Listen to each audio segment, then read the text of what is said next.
the dirt and potentially the big speed from the inside. I thought there were a couple of really interesting prospects. Yeah, I mean, I like the 8 Emirates Road in here. I agree with Volcanic. I don't know what price was in morning line, but 6 to 1, that's silly. And even Awesome Aaron might be okay in here.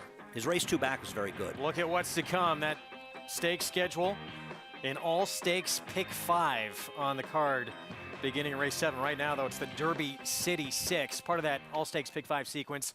The Blame and the return of American Revolution. For more on that one coming up, let's check in with Paul LaDuca and Hall of Famer Gary Stevens. Hey, guys. Yeah, monster card here today, Greg, and a beautiful day out here, Gary. And we'll get to the Blame here. An American Revolution, much awaited 4-year-old debut for the Met Mile winner. A little confusing. When you look at the program, you see that Proxy is ridden by Luis Saez. Now, Luis Saez has ridden American Revolution 6 out of the 7 times, 4 of those being wins. Now tell the public why you should not play the jockey game. And of course, this is Luis Saez winning the Met Mile on American Revolution. So I didn't know the question. I thought that there might be a little bit of a mix-up here. So I called Kieran McLaughlin just before the show. I said, what is the deal here? He said, listen, American Revolution was supposed to run in the Empire Classic for $200,000. 1 to 9, it was going to be no entries. They wrote the race back as an allowance race. Again, no entries. Todd rerouted. He called Kieran. He said, what are you doing? He said, I'm on Proxy. Let me see if I can get off. No such deal. Godolphin for Mike having a brain deal here. For Michael Stidham, yeah. Mike Stidham. Yeah. And so he was stuck riding who he is. So gets Tyler Gaffleone. No knock there, but it's a one-shot deal, guys, and we'll see what happens. Yeah, the Cigar Mile, guys. Sorry about that, not the Met Mile. I also think American Revolution runs into a horse named Scalding that is in the upwards direction, but we'll get to that. We got to get to this race to try to make some money, and this is an unbelievable betting card. You guys were talking about the all-stakes pick 5. There's over $1 million in purses with the Shawnee, the Arlington, the Aristides, the Blame that we just talked about, and then the Audubon for 3-year-olds on the turf. But, Gary, this is a very tough betting race here. Who did you land on? I didn't land on anybody particularly. Just for the fact, I think this race is wide open. These one-turn miles are difficult enough. It's a full field of 12 in here. No scratches in this race. If I'm a rider, I'm playing off of the break here. I guess if I had to land on somebody in here, it would probably be Sacred Samurai. But as Maggie had mentioned, there's a couple of horses that are coming off, are getting back to dirt, and one of those being Durante, the 2-horse, stepping back. He's at 14 to 1, so there's a lot of value in this race, Paulie. Yeah, you know, the thing is, Greg and Andy and Acacia, the Joe Sharp horses, when they've gotten bet at the window, they have run their eyeballs out. So I would think that the 3 is going to bring his A game. I do think the 2, Durante, will go to the front end. I land on the 1, Strava, for Johnny V. That hopefully this horse lands a good trip for Dallas Stewart. Well, Paulie brings up that, too. It gets that inside post and is going to shorten up and go turf to dirt, but it has shown sprint speed, so it should be quick inside. Durante was very fast when he broke his maiden, fast out of the gate, I should say, at Del Mar, running on the turf in the last couple. We'll see. There could be some other pace in here. I still thought Volcanic was really interesting. I love him going back to the one-turn mile. I last saw him in January down at Gulfstream when he beat Charge It. That was Charge It's debut, and this is a horse that took a big step forward from 2 to 3. Yeah, you are talking about a very cold Cassie barn. I don't disagree with anything you're saying about the horse. That's true. It's a good point. They couldn't win a race at Keeneland. Yeah. They can't win a race at Finally Churchill. win yesterday. Did win a race. Yeah. Okay. Listen, we saw Jorge Abreu win 2 straight days after having a tough meet as well. There are a lot of potential speeds in here. My buddy B could have speed in this race. I'm tired of trying to predict how races are going to be run. It just seems to be impossible. But I just think the 3 is a horrible gamble at 9 to 5. And I bet the 8, and I box 6-8. Derby City 6. Again, it begins here. 2 sprints. And now the stretch out for Sacred Samurai, who's not slow by any means, and the aggressive Luis Saez aboard. We'll see where he's placed early on in this race. 1-turn mile coming up to kick off the sequence. Let's go to Travis Stone for the call.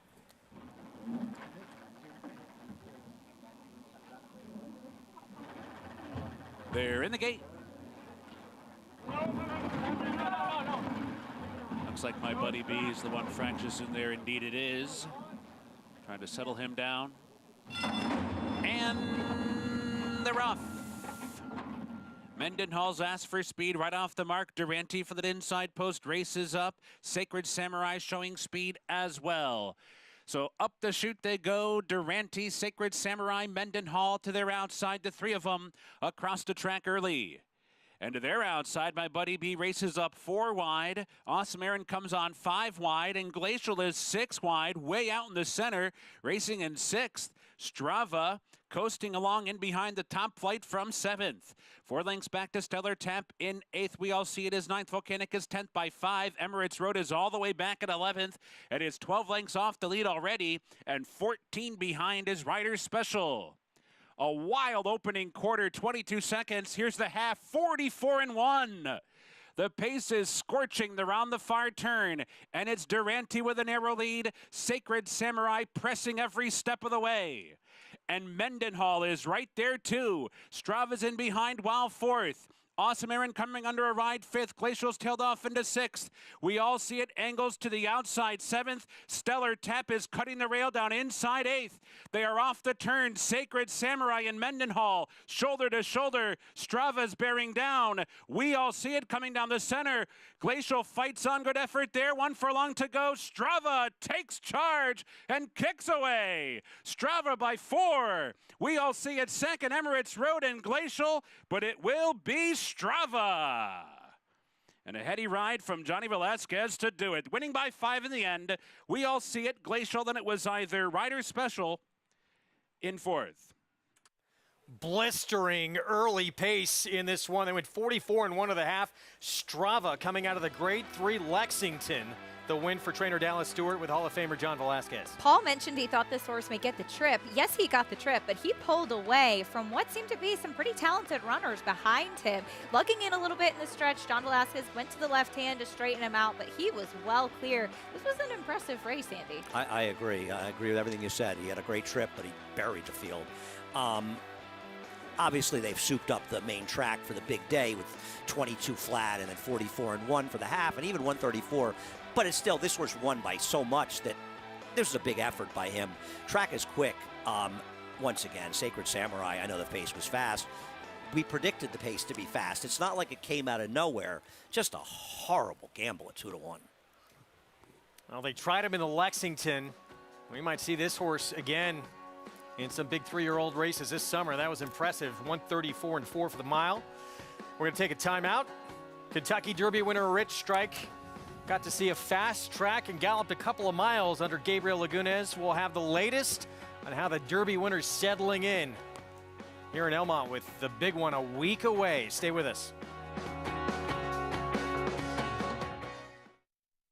Spun to Run. In the Breeders' Cup Dirt Mile, he defeated a loaded field that included multiple Grade 1 winners Omaha Beach and Improbable. His brilliant speed figures were among the fastest of any 3-year-old at a mile or more. And he hails from the legendary Danzig sire line. Multiple graded stakes winner, millionaire, Breeders' Cup champion, Spun to Run, standing at Gainesway. Who you betting on? How about an app created specifically for horse racing? Naira Bets. We specialize in thundering hooves, fist pumping, and boosting your bankroll with robust weekly promotions. And offer betting tips from actual horse racing experts. Bet all day and night, nationwide. Get the action and thrill of horse racing with Naira Bets. The ultimate accolade for a racehorse is to be named Horse of the Year. To be enshrined to the Hall of Fame is to achieve immortality. As a stallion, genetic immortality is defined in 2 words: breed shaper, plain and simple. 2-time Horse of the Year and Hall of Fame inductee, Curlin, is just that. Breed shaper, Curlin, the classic sire.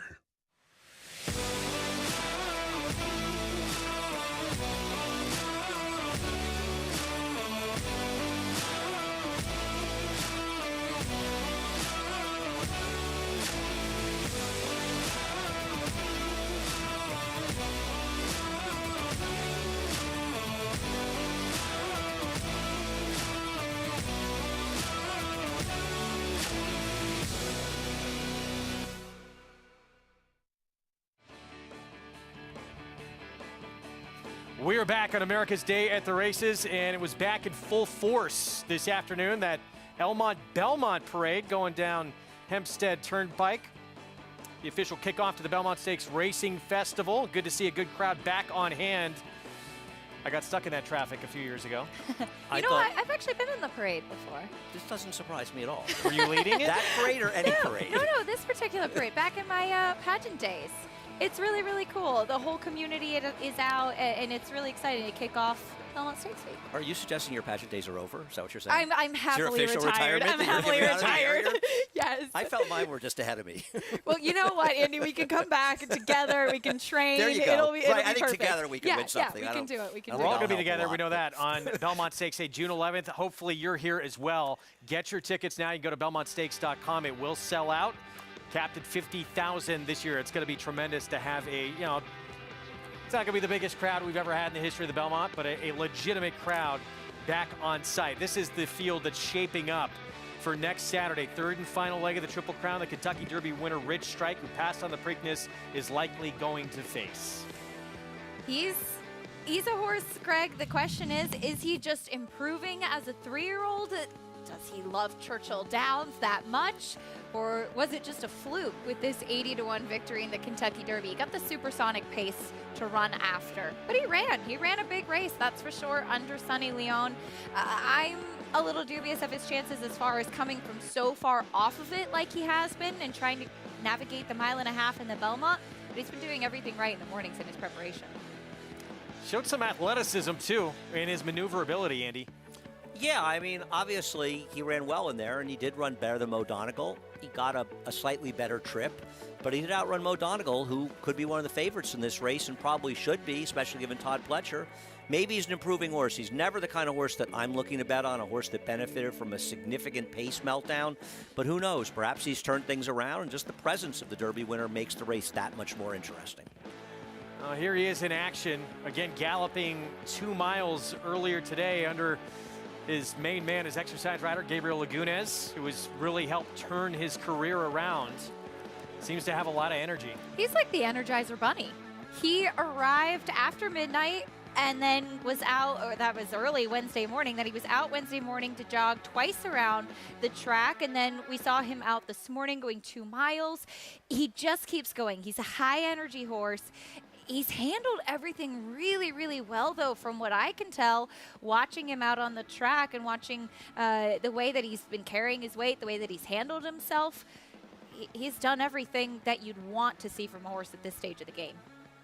Be fun to see if he can repeat what he did on our biggest stage in the Kentucky Derby and the second biggest upset in the history of that storied race. It's going to be a tremendous week of racing coming up. We want to remind everyone as well, registration for the 2-day Belmont Stakes Challenge, that is now open. All cash prize pool seated with $50,000. You can play the contest online with Naira Bets or on track at Belmont. Go to naira.com/contests to register to play. Good luck to everybody getting involved. Let's take a look at the field for this first leg of the late pick 5 on our Saturday card. $10,000 claiming sprint, 7/8 of a mile. And right now it's FF Rocket dropping a class for Rob Atris, favored at 5-2.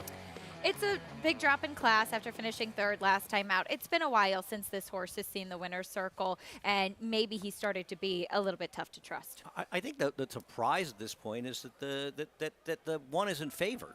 Yeah. Yeah, 7-2. Here he is. Galani Brigade, Jose Gomez for Gustavo Rodriguez. He's taking a big drop down, as many of these are taking, though they are coming from New York breds to opens. But he's supposed to be in a position to lead the field in Mary Chase. Dylan Davis on I Love Jackson. Ran for the waiver last time, first off the layoff. Takes a drop in class today after a disappointing race. Mission Wrap It Up. Most of his success has come at Parks. Biggest appeal of him is probably the switch to Irad Ortiz, though it didn't work in the last race. Here's Xavion, 9-2, Trevor McCarthy. He's a little bit interesting. The Cranter Mossy barn has been having a terrific meet.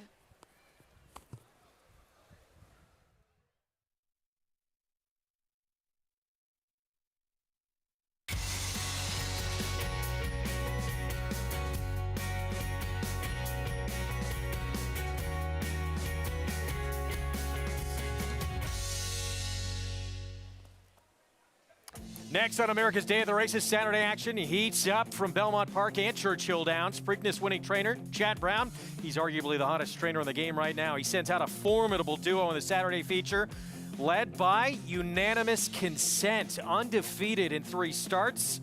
It was his last victory in Stakes Company that showed how powerful he can finish down the stretch. In Louisville, it's the return of one of the most promising late developing 3-year-olds from last year. Today, New York bred Grade 1 winner American Revolution returns for his 4-year-old debut, but he gets a difficult field to line up against for his first start back for Hall of Famer Todd Pletcher. Our program brought to you in part by America's Best Racing. For the love of the race, visit americasbestracing.net today. Welcome to those just joining us on SNY. Good to have you with us on a beautiful Saturday here in Elmont, New York. Greg Wolf, Acacia Clement, Andy Serling, Pennine Ridge. For those just joining us, we talked about it with our audience earlier.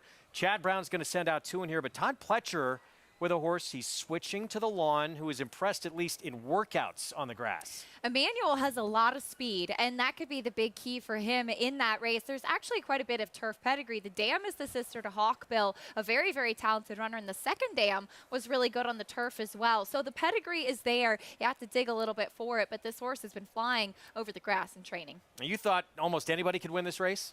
Yeah, I mean, I think the thing with Emmanuel is that Todd Pletcher said right after the Bluegrass, we're not going to the Derby with this horse. Now, part of it is he knows he's not good enough, but he wanted a point, obviously, for the Belmont Derby. He said he was going to the grass with him.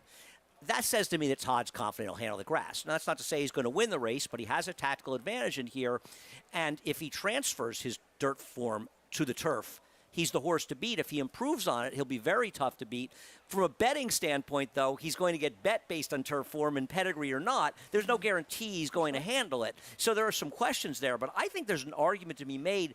There's an odd case that he's the horse to beat because of his speed. They're all going to have to try and run him down, it would appear, in that race. Stepping stone to the first leg of that turf triple, the Belmont Derby. As we get a look at what's next here, late pick 5, about to get underway on our Saturday card. A $10,000 claiming race, 7/8 of a mile, and Galani Brigade from the rail and the 5 FF Rocket both on the board at 5-2. You can play this pick 5, all the action we bring you by getting signed up and started with Naira Bets. Go to nairabets.com, download the app. You get a free $25 play in the Belmont Stakes a week from today, and also a $200 deposit match sign-up bonus. With that code right there, Belmont25, bet any track, anywhere, anytime. With more on what's coming up here at the start of this Pick 5, let's head downstairs to Maggie Wolfendale. And Greg, when we're at this level of the bottom, as far as the claiming ranks are concerned, at his $10,000 claiming tag, you find form and horses that are a little bit unreliable. So let's take a look at number 1 here, Galani Brigade, who, based upon his past performances, going back a ways, does have the credentials to win this, but what happened last time? He ranged up at the quarter pole like he was going to sweep on by at a short price in that New York bred 25, and the light just went out so quickly. But it was his first start for the barn and off a bit of a freshening. He looks incredibly fit. He looks like the horse to beat physically, and a horse that can be a little obstreperous to get the tack on at times. They did saddle him in the back, and he handled himself beautifully. He continues to handle himself beautifully. As Andy mentioned, he will look to be forwardly placed, if not the main speed in here, with Jose Gomez aboard. Number 2, I Love Jackson, another horse, second off a layup, but a much more time in between November 6th race and May 12th effort. They protected him off of the layoff and the voided claim last time. Now he drops to the $10,000 level. This is a horse that sometimes gets very nervous, washes out, doesn't move that comfortably behind. I've seen none of that today. He's not washy. He's relaxed. He's handled himself beautifully. He warmed up well over the racetrack too, and he looks incredibly fit coming back here second off the bench, and he gets a little bit of class relief. Greg? All right, Maggie, thank you. 5-2 now. Favoritism by a slim margin shifting to Galani Brigade. Down on the inside with the apprentice, who's been so impressive, Jose Gomez. There again, FF Rocket. How'd you two see this race? I picked the race 1-5. I didn't have anything clever to say here, Acacia. I kind of regret when I pick short prices. I couldn't go anywhere else. I think the one's going to probably wire the field, but I'm not in love with this horse's chances. I very much think that Galani Brigade is the one to beat, and But the question is, what did happen last time? I mean, it's hard to take a horse, claim 2 back for 25,000, now in for 10,000. Well, here's FF Rocket. This was on a sloppy track back on May 19th, down on the inside there, and could manage no better than third. Yeah, I mean, I put this replay up just because I was looking for somebody, and everybody else had a lousy bad last race. He was the only one that was close. As far as Galani Brigade, the other problem I have his last race is while the winner came from 9th, the second place finisher was right on top of the pace. So it's not as though it was a pace meltdown. Do you know what the thing about him, too, is that he didn't break as sharp as he typically did last time either. He looked just a little bit sluggish, just wasn't into the race at all. I tried to get a little cute with Xavion. I think that the Mercan Cantermasi barn has been going well. I don't know if he's as good to upset the others, but look, it's tough to trust anybody in here, so hopefully the slight drop in class will help him. It's Galani Brigade leads the drop-down brigade. Yeah. Because literally the 1, 2, 3, 4, and 5 are all dropping. So are the others. There's the 8 stepping in. We are set for this late pick 5, going 7/8 of a mile. John Imbrial, the call.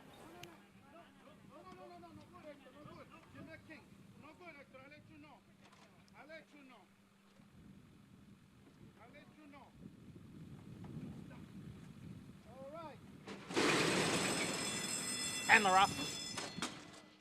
From the inside, it's Golden Brigade, and right alongside Mission Wrap It Up. They are heads apart for the early lead. They've got 2.5 lengths on Xavion, who runs in third. I Love Jackson down at the rail. FF Rocket is in between horses, with Joycey Has Pizzazz on the outside.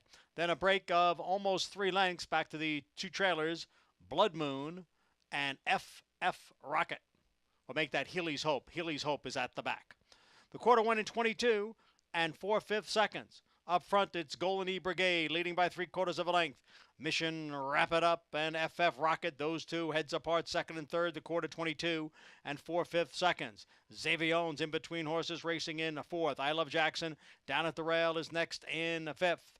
Then comes Joycey Has Pizzazz, a big break back to the trailers, Blood Moon and Healy's Hope. Golden Brigade takes the field to the top of the stretch, ran the half in 45 and 2/5 seconds. It is Golden Brigade with the lead. Mission Wrap It Up, FF Rocket. Oh, FF Rocket look to bear in there. On the outside is Xavion. It is Golden Brigade. Here's Xavion on the outside, and Xavion now sweeps to the front. Mission Wrap It Up moving down towards the rail, but it is Xavion with the lead, and Xavion is on to victory here, and it's going to be a very tight photo for second between Golden Brigade and FF Rocket. Mission Wrap It Up was 4th.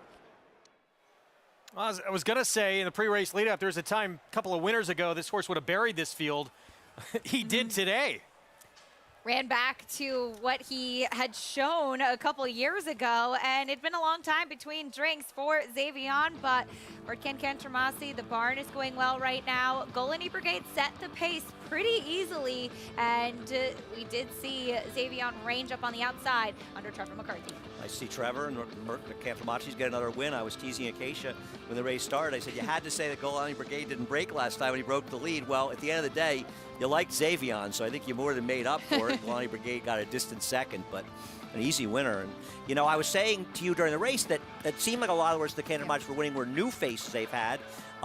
This horse ran great, though, and I agree, Greg. One time he would have buried this field. He found that little bit, found that old form here. As an 8-year-old.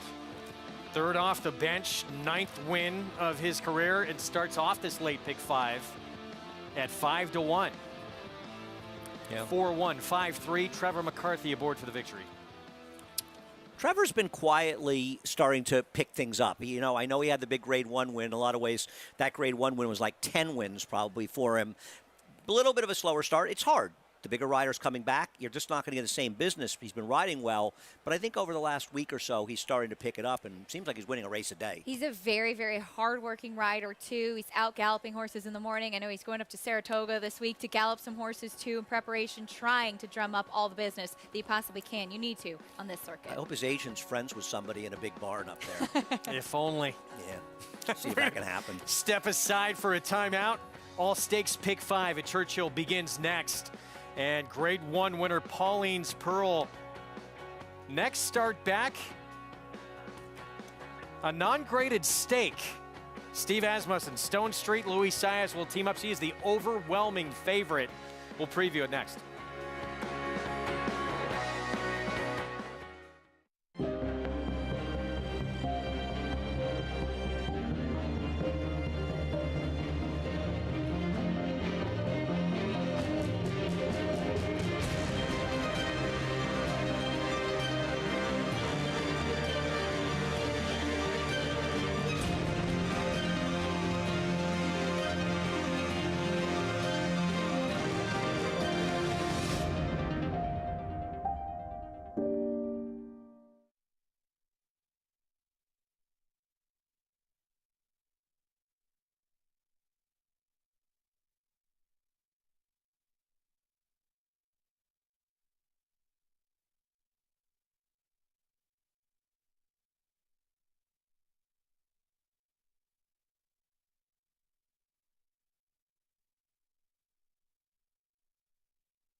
We're back with you on America's Day at the Races. Good to have everybody with us. Gorgeous day in both Louisville and in Elmont, New York. Our program brought to you in part by that one-of-a-kind sprinter. Run Happy never lost in his career while sprinting.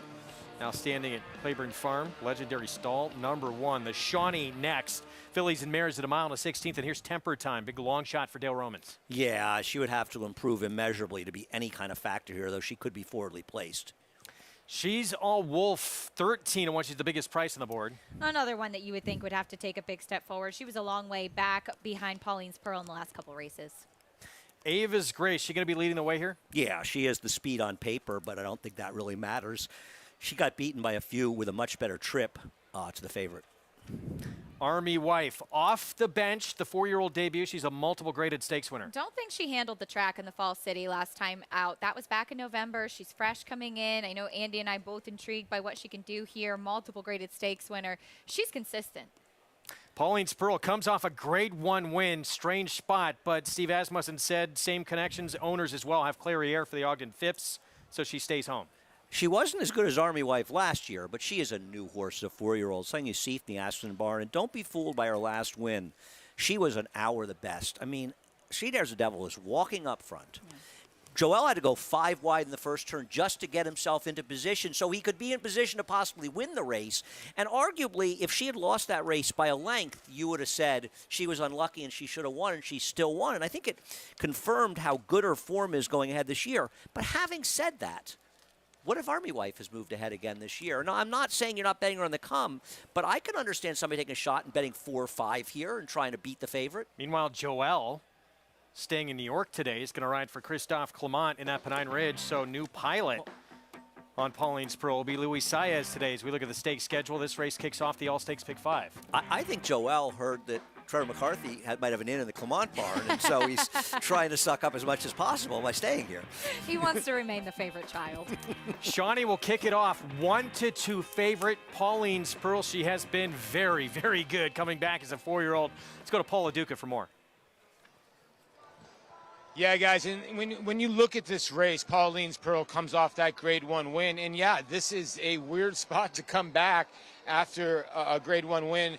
But let's be honest, Steve has not had the best of meets, and maybe he's trying to get a W here. Well, I'm not sure about that. I think he's trying to keep her separated from Clairiere until they absolutely have to run against each other at the end of the year. Why butt heads somewhere along the road? So this is a good spot to come back. If Army Mule hasn't improved as a Army Wife, as a 4-year-old, the same as Pauline's Pearl. If she steps forward, and I'm going to tell you guys something, you say she's sharp. She's extremely sharp when she came onto the racetrack. She's really on her toes.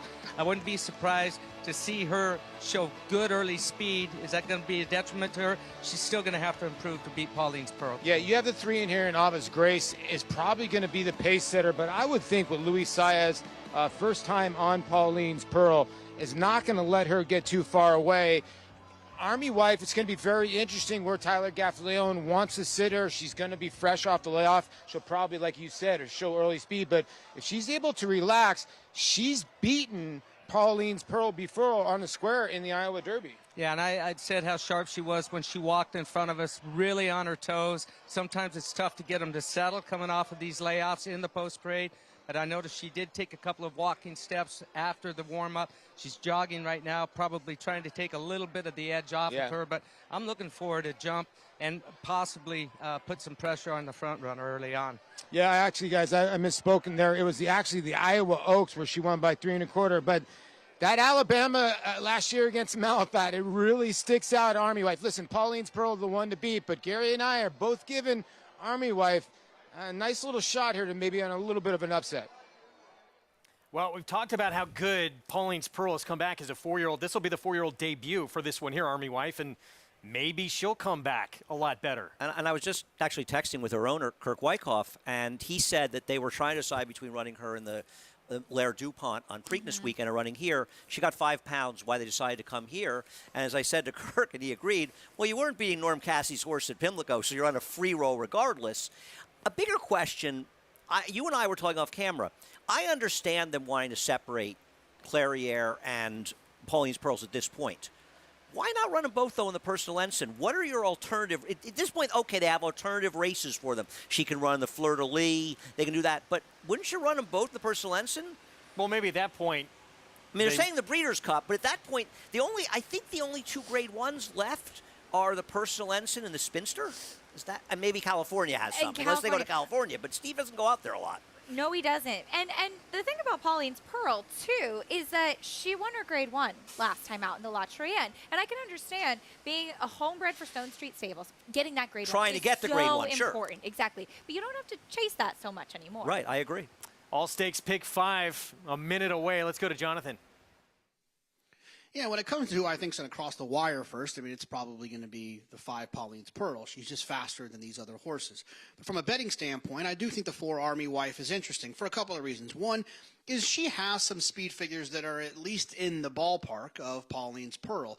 The other thing that I think that's interesting about the 4 Army Wife is this will be her first start as a 4-year-old. We talk often on this show about the difference between 2 to 3. It's a pretty big jump. You have horses when they turn, when they go from 2 years old to 3 years old, the maturity and how much faster they can run really does kind of show up in those situations. And I do feel the same can happen sometimes from 3 to 4, especially with fillies, it feels like. Now, I think they can also go the other direction, but there's an opportunity for Army Wife to take another step forward. I think we kind of saw what Pauline's Pearl was last time, and if she runs that race and no one else steps up, Pauline's Pearl will win. But there is the chance that Army Wife could take another step forward. From a betting standpoint, I would say she's the play in here, the 4 Army Wife. All right, JK, thanks. 2 to 1 second choice, but beating a 2 to 5 would play big to begin this pick 5.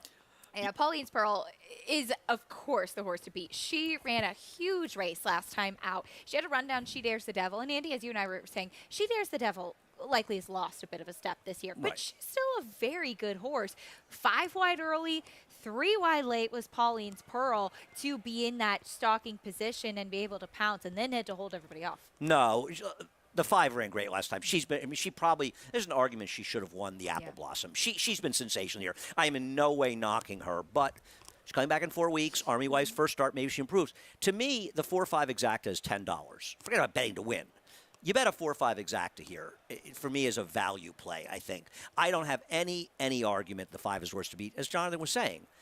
But I'm not sure the 4 doesn't have a chance to beat her. And I think a 4-5 exacta at $10 is a pretty good betting. Let me ask you, in terms of just what you've seen from Pauline's Pearl and her 2, now 3 starts, but the 2 that we covered as a 4-year-old, where do you think she fits in this division right now? She's one of the leaders.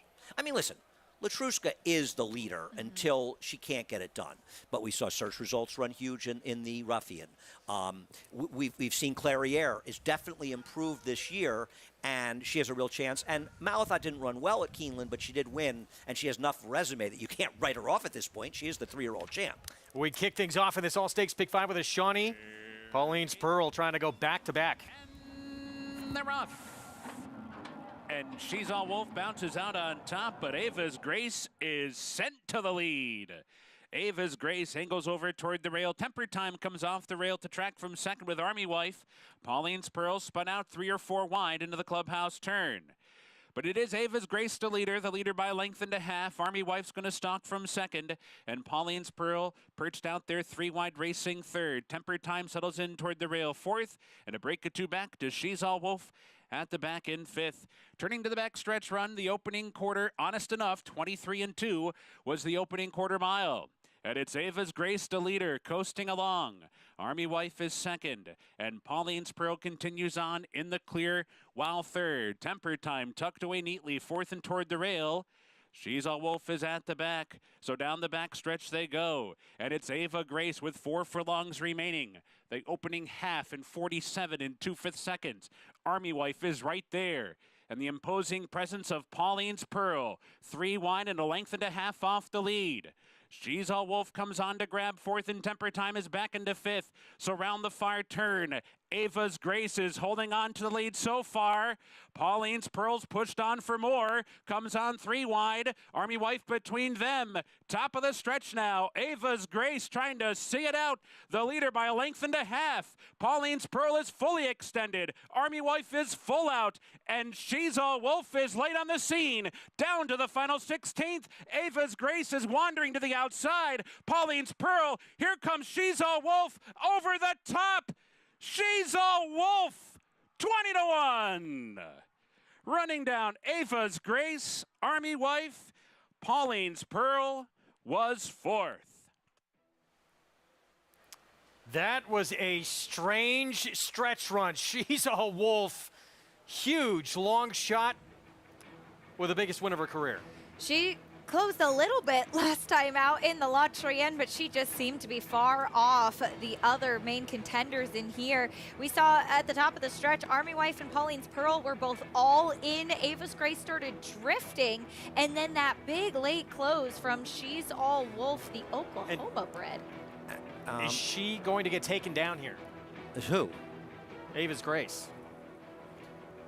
The 3, I'm sorry. Yeah, I she doubt did it. drift out. I'd have to see them together. I mean, Drifted out pretty significantly, interfered right here. With who? In a moment with Army Wife, and then she'll eventually interfere with Pauline's Pearl. Well, I have to see if she does. David Cohen No, was she's going not coming down for right-handed that. all along. Well, I know whoever was responsible for the $87,000 bet to show on Pauline's Pearls is hoping somehow she comes down, but I wouldn't want to hold out much hope for that. I think that noise you're hearing, the exploding noise, is everybody's pick 5 tickets blowing up. Because, I mean, this horse is 20-1 and might be 1% of the late pick 5 play when you think about it. It's almost like the 4 and 5 Army Wife and Pauline's Pearls were so concerned with each other that they, I don't know, they just didn't run the races, frankly. This is shocking. It looked for a while like Ava's Grace was going to be able to hold on as well. You can't make the argument that nobody could close either, because She's All Wolf came from even further behind 100%. both of them, too. This horse did not interfere with Army Wife. I don't think she interfered with, I understand she came out, but I don't believe, I mean, put it this way, I've seen so much worse not come down. I would be very surprised if there's disqualification here of any kind, but you never know. We will wait and see. 2, 3, 4, 5 unofficially with a 20-1 shot. She's All Wolf, Oklahoma bred in the Shawnee. Stay with us, more coming up.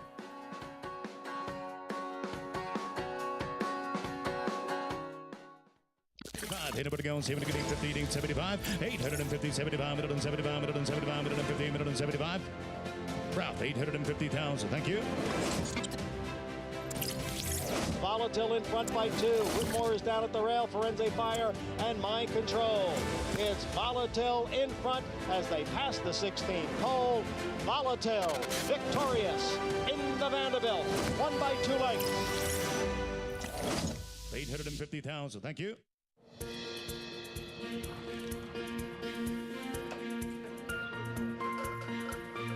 We take pride in what we do. I'm an assistant trainer. Carpenter. I'm a peace officer. I'm a jockey.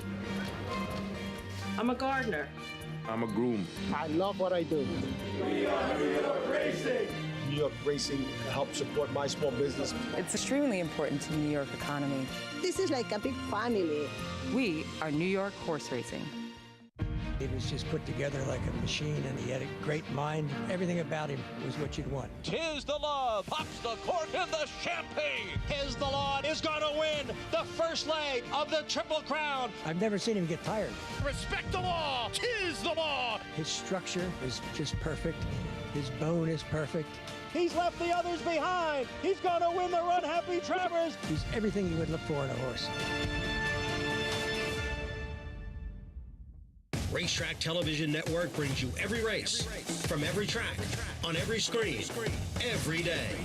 With monthly packages starting as low as $5, RTN gives you great value and access to more live HD streaming and race replays than anyone. Visit RTN.tv today to sign up and watch on almost any device, including Roku and Amazon Fire. RTN has packages that start at $5 per month.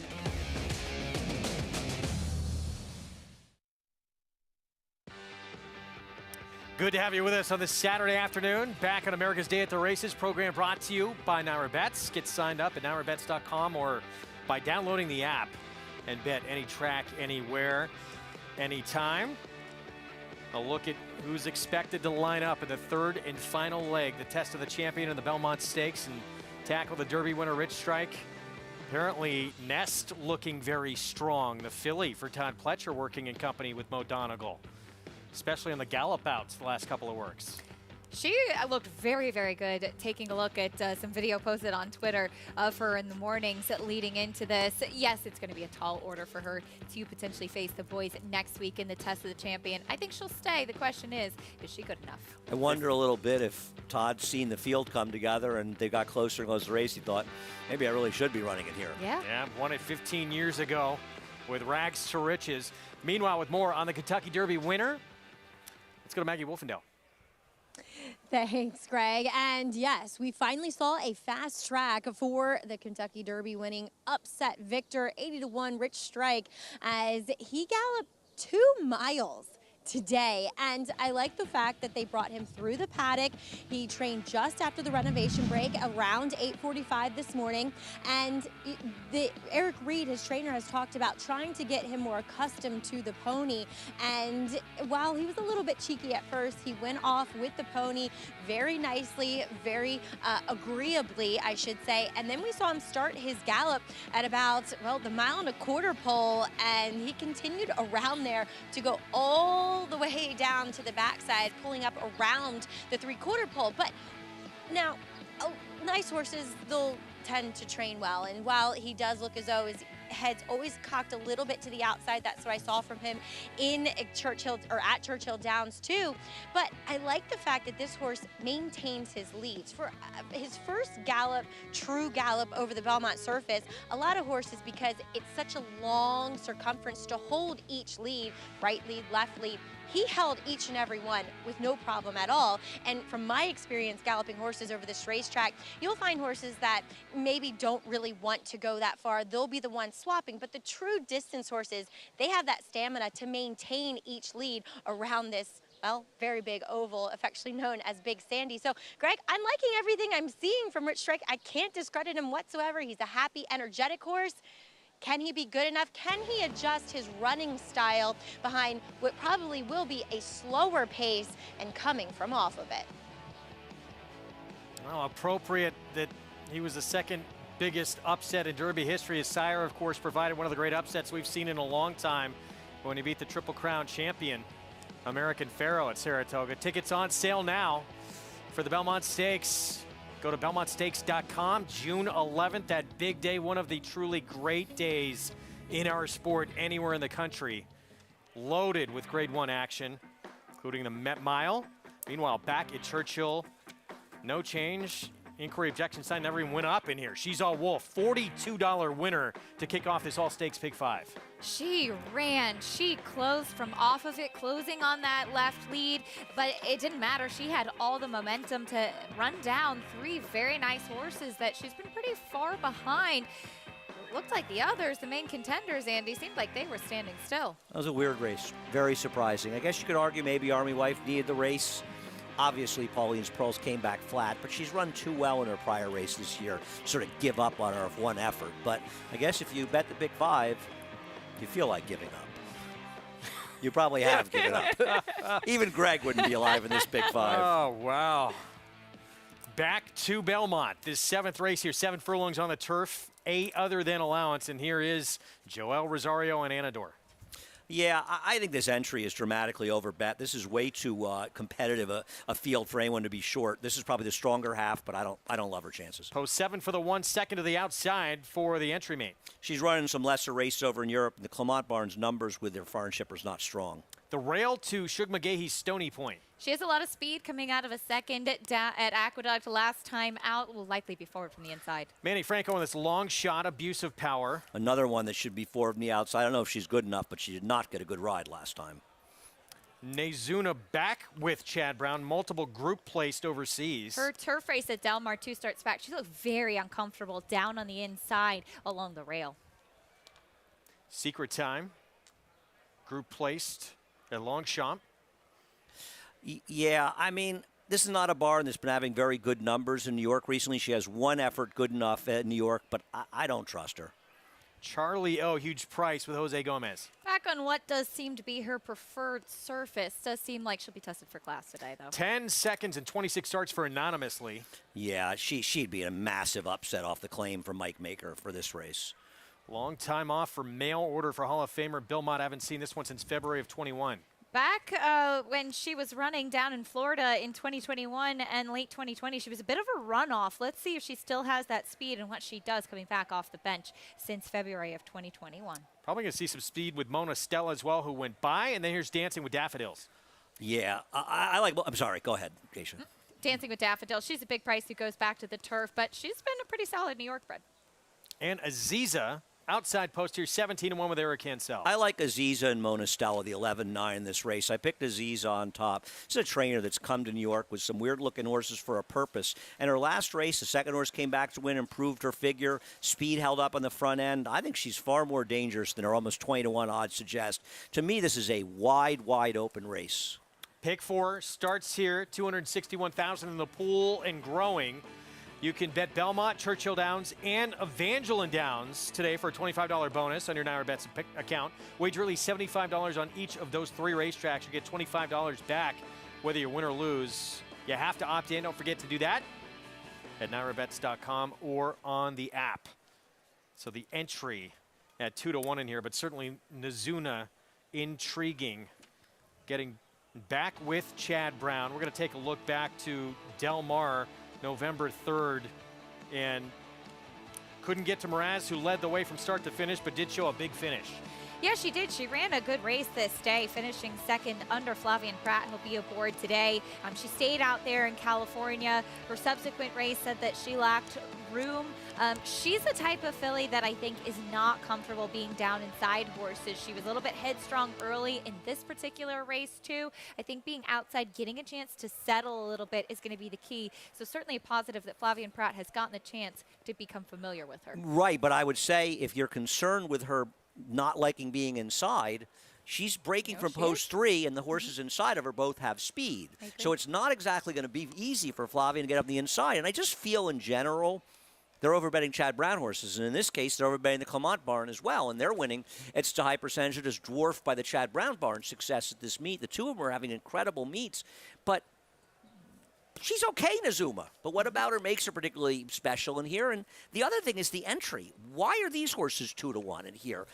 The one, okay, I guess, but her last race wasn't good enough to win this. In fact, none of her American races are good enough to win this. She's lightly raced and could improve, and the 1A is an unknown sort of mediocre-looking European. They're 2-1? Favorite on the board right now. Let's go down to Maggie. I am so with Andy, and they'll probably run 1, 2, 3. We'll talk them right into the winner's circle. I don't particularly like Nizuna coming back. She hasn't done any growing or maturing, but running her at 7 makes sense. But let's take a look at the 1A, the lesser-known commodity of the Christophe Clement duo here. I like Anador much more than I like this horse, who is making her stateside debut, Romanosa, as she, yes, she's accomplished the 7 furlongs. It's the right distance to run her at. She just looks like she needs a start, and Christophe's numbers aren't particularly strong with these foreign invaders coming in off layoff. She just looks heavy. She looks like she needs to strengthen that top line as well. As we'll move on to number 5, who I'm really interested in. That's Secret Time. I've always thought shorter is better for her, and at times she has run some fast races. I know her last race wasn't great, going the 7.5 around 2 turns at Gulfstream Park, but she moved way too early into a pace that ultimately collapsed. Some winners, top finishers coming from well back that day, and I think she's a horse that wants to get a bit headstrong, and so therefore the riders kind of let her make that move that's often too early, and so therefore cutting back to the 7/8 makes sense. She's physically suited to it as well. She looks very fit despite not running since February. I like her coming back in this spot, especially at this distance. I want to touch on number 8, Mail Order. Acacia, I'm sure you can elaborate a bit, but this is the first time I'm ever seeing her. Obviously, she's only run in South Florida. What a big, good-looking, attractive, I love everything about this mare. As your filly, as she might need a start, yes, because she is a bigger and sometimes they tend to be a little stuffier. They need a race to kind of get their air back into them and shed some of that excess conditioning that they'll cover. Now, Acacia, you said she's a bit of a runoff. She has not given me that inclination that she's going to do that, but you never know. As soon as they spring the latch, things could change. She's been very laid back with this comeback effort here for Hall of Famer Belmont. What can you tell us about mail order 16 to 1 right now with the 8? It's funny that Maggie said that she was such a big and solid type of filly, because in her first 2 starts, I actually wrote she looks more like a colt, that she just carries herself really well. There's a lot of substance to her. Tried to run off with Junior Alvarado in her first couple starts. In her second start, she was able to hold on. We haven't seen her in a long time since she tried Grade 3 Company. She's intriguing. I went with Mona Stella coming out of the Modesty. I like the 7/8 for her. Yeah, I'm 11s and 9s in this race, and I always figure any horse that's on the lead with Junior Alvarado probably ran off. 9-5 on the entry. Still, that price got even shorter on this entry that no one seems to prefer in here. It's like they don't know what to do in this race, so they're just deferring to Clement and Chad Brown, and I get it. I mean, there's worse things to do, and none of us are saying these horses can't win. They're awful value, especially the entry at 9-5, because it's the let's make a deal question. The 1A is probably not winning, so you're really getting the money on the 9-5. It's not. It's 2 for the price of 1 with a dubious 2. I'm in the long shot 11, 11-9, 9-11 for me. Pick 4 begins here on our Saturday card from Belmont, New York. Let's go upstairs. Johnny and Brielle, the call. Aziza now moving in. Set for the start of the 7th race.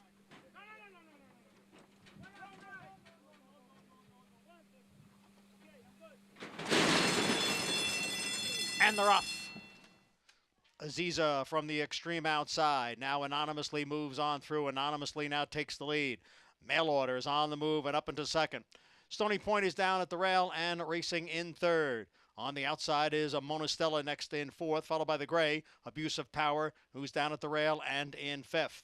And then it is Charlie O racing in 6th, a length and a half to Nazuna, who's in 7th at this point, followed by Anador next in 8th. Then comes Aziza in 9th, Romanosa down at the rail. In between horses is A Secret Time, trailing the field, Dancing with Daffodils. The quarter went in 22 and 1/5 seconds. Anonymously is the leader over Mail Order. Big long shots up front, racing 1 and 2. Stony Point is down at the rail with Mona Stella on the outside. Then it is Nazuna, who is now gaining ground from 5th, followed by Abuse of Power down at the rail. The half went in 45 and 1. Here is a Mail Order. Here's a Mona Stella. And on the far outside, Anador is coming on now. Nazuna is right there. Abuse of Power moves down to the rail. Secret Time out in the middle of the course. Here comes Secret Time. Secret Time with a big rush at the end here to win from off the pace. It's Secret Time, and Arad Ortiz Jr. has his 3rd win today. Secret Time at 12 to 1. Lessons learned. It was off a layoff the last time out when that horse made a middle move and then flattened out. This time, Arad Ortiz Jr. times it perfectly on this 5-year-old mare. Now, she did move very early, going 7.5 furlongs, which is 2 turns down at Gulfstream last time out. Certainly a distance that seemed to suit her well today was the 7 furlongs, as they were all with the chance, it seemed, in the stretch, strung out. Between horses was Nazuna, the 4-2, Andy. You can see even at this point, she just doesn't seem comfortable being stuck down inside with the better momentum with the one outside closing. Great call by Maggie coming up with this price horse to get it home, and she got home quite easily. I hear you on Nazuma. It was a quick pace. Obviously, when the 7 anonymously was in front like that, you knew that this race was going to fall apart. I would argue that your 9 horse actually ran very well, Mona Stella, because she really was close early. She made the first move to sort of break the race open, and she didn't fall apart into late stages. She was second until very, very late in this race, and in fact, in front to the late stages. So she's probably the one you want to get back out of this race. But I think she actually ran well against the nature of the race. But a good call by Maggie, and you got Irad Ortiz at 12 to 1. Can I have a time machine and go back and play this pick 5? 5 to 1, 12 to 1, first 2 legs of the sequence. Secret Time, just the 2nd win of her career in 14 starts. And as you heard from Johnny and Brielle, big Saturday afternoon for that man right there at 3 already today for Irad Ortiz Jr. Prices. When we come back, we'll talk the Grade 3 Arlington when we return. Mile and a 16th on the turf. There's field pass for Mike Maker. 6-time winner of over 700,000 on the turf in a wide open race coming up.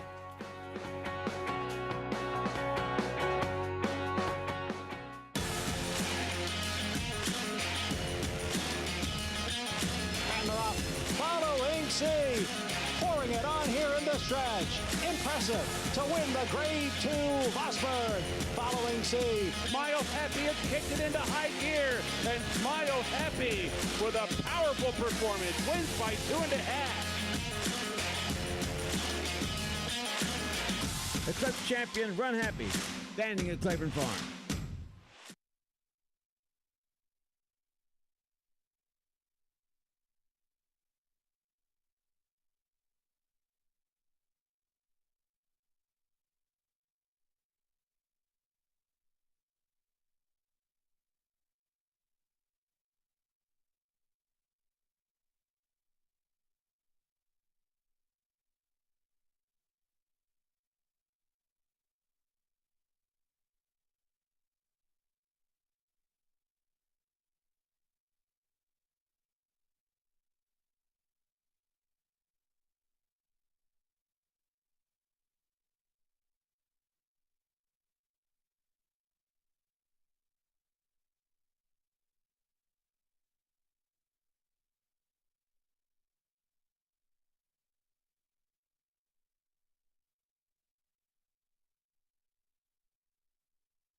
We're back on America's Day at the Races. Audience all across the country, thanks for being with us. Program brought to you in part by America's Best Racing. For the love of the race, visit americasbestracing.net today. 12-1 upset to kick off the late pick 4 here in Belmont, New York. Secret time off a 3-month layoff. And that's why these big fields and the turf racing is fun. Because she's really a sort of middle-of-the-road price, and you got $26. I mean, Dancing the Daffodils, one of my favorite horses, finished third at almost 60 to 1. And because they were overbetting the 4, who ran fine at 3 to 1, not to say she ran badly, and they were clearly overbetting the entry, it just made everybody sort of appetizing. And if you like the 5, as Maggie did, you got paid. A nice price for sure on Secret Time, cutting back to the 7 furlongs. A good call by you on Dancing with Daffodils, as she was a big price closing from off of it. Secret Time 26.60, and good to see owner Sal Spadali in the winner's circle. Her first win in the U.S. too, Greg. Need a lot of patience with this mare. Yeah, well done. Long time coming. Look at this pick 6 carryover today. Lisa's Vision, formful beginning with a favorite, but now 2 tough ones to come up. One really tough one to come up with here, returning $26. Roughly a $300 parlay for $1. So there aren't too many mistakes left to be made, or we may look at a double carryover tomorrow. Churchill down. It's Grade 3 Arlington next. Mile and a 16th on the turf. Flora Forum, that 2 on your screen. For Belmont, Juddmont taking all the money right now at 3-2. Coming off a win at Keeneland. Tyler Gaffleon always attracts money. I thought it was a wide open race. She's the wrong favorite. We start with Admission Office, who's been off since February of last year. She wants more distance. She hasn't run in a long time. Not for me. Short number, and in fact, Get Smokin', who's the speed of this race, out-finished her 2 back. Flora Florm, Colt by Into Mischief, beat Chalice last time, who did come back to win the Grade 3 Louisville in his subsequent start. Got a good trip, really, did everything right. Is he stepping into deeper waters today? I think so. Mark Cassie's going to send out 2 in here right next door to each other. Here's the first. This is the weaker of the 2 horses at 8-1 if you like it. The other one is an overlay at 5-1. Get Smokin' should be leading the way in here. Cool son of Get Stormy. He's making his first start after trying the Alquas Sprint at Maidan. We'll see how he bounces back returning to the U.S. Getting 5-2 on field pass here for Mike Maker with Ricardo Santana Jr. There was a time he would be the right horse if you're against Get Smoking to stalk that one and win. But off his last race, I don't know how he's 5-2 in this race. He was awful last time. I am 5-1 outside Gray's Fable. Brian Lynch, he went gate to wire in the opening verse last start. He has some speed, too. He has been able, in some of his races, to stalk, but I think his better races are when he uses that early speed. That could make things interesting. Who's faster early, Andy, him or Get Smokin'? I don't think it's close. Get Smoking's way faster. Is Get Smoking wearing a sling to be 5-1 in this race? Yeah, I don't. I don't know. Do people look at the presence of the 6? Julian Leperoux's not really as an aggressive a rider either. This Get Smoking is so much faster and so much better than Gray's Fable. It's not even funny. I mean, Get Smoking, the only way that Get Smoking is not going to be in front of this horse is if he gets left, or if the other horse in an all-out drive. Not really Julian's MO, or the MO of any sane rider. I mean, I agree. It probably was a foolish move to go over. I don't know who told him to go to Dubai with this horse for 6 furlongs. But if you think that he's recovered from being over there 2 months ago, he should be favored in this race. It's ridiculous. He was second behind Cheryl Spite in the Tampa Bay 2 starts back, who came back to win the Grade 1 Maker's Mark Mile after that, too, in a very good horse.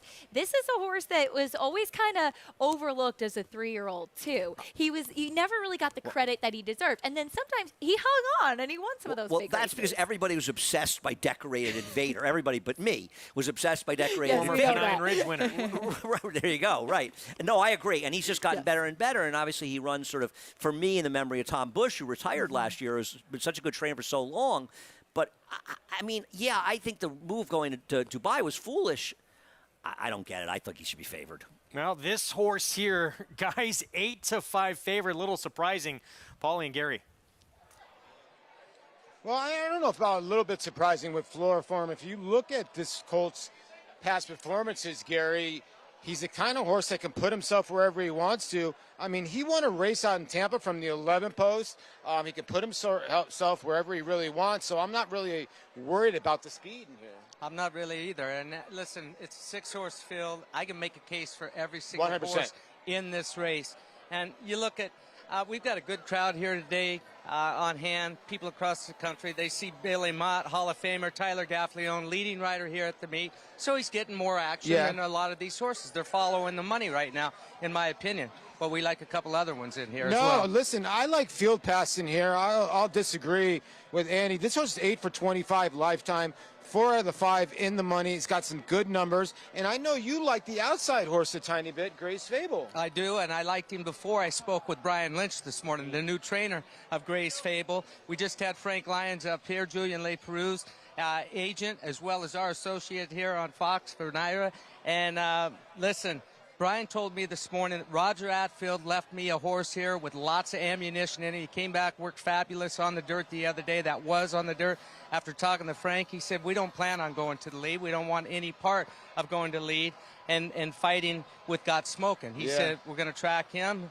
He's doing well. So just a little inside info there. And as far as Like the King, the 3-horse, he had his first race as a 4-year-old this year. He's now in Mark Cassie's barn off of Wesley Ward. Came out of a strong race last time with Camp Hope. And we can't dismiss the one horse in here in Mission Office. I know this horse has been off since February of 2021 for Brian Lynch, but this gelding by point of entry, I know he's 7, he's getting long in the tooth. He's got some races to go back to that can win this race, Gary.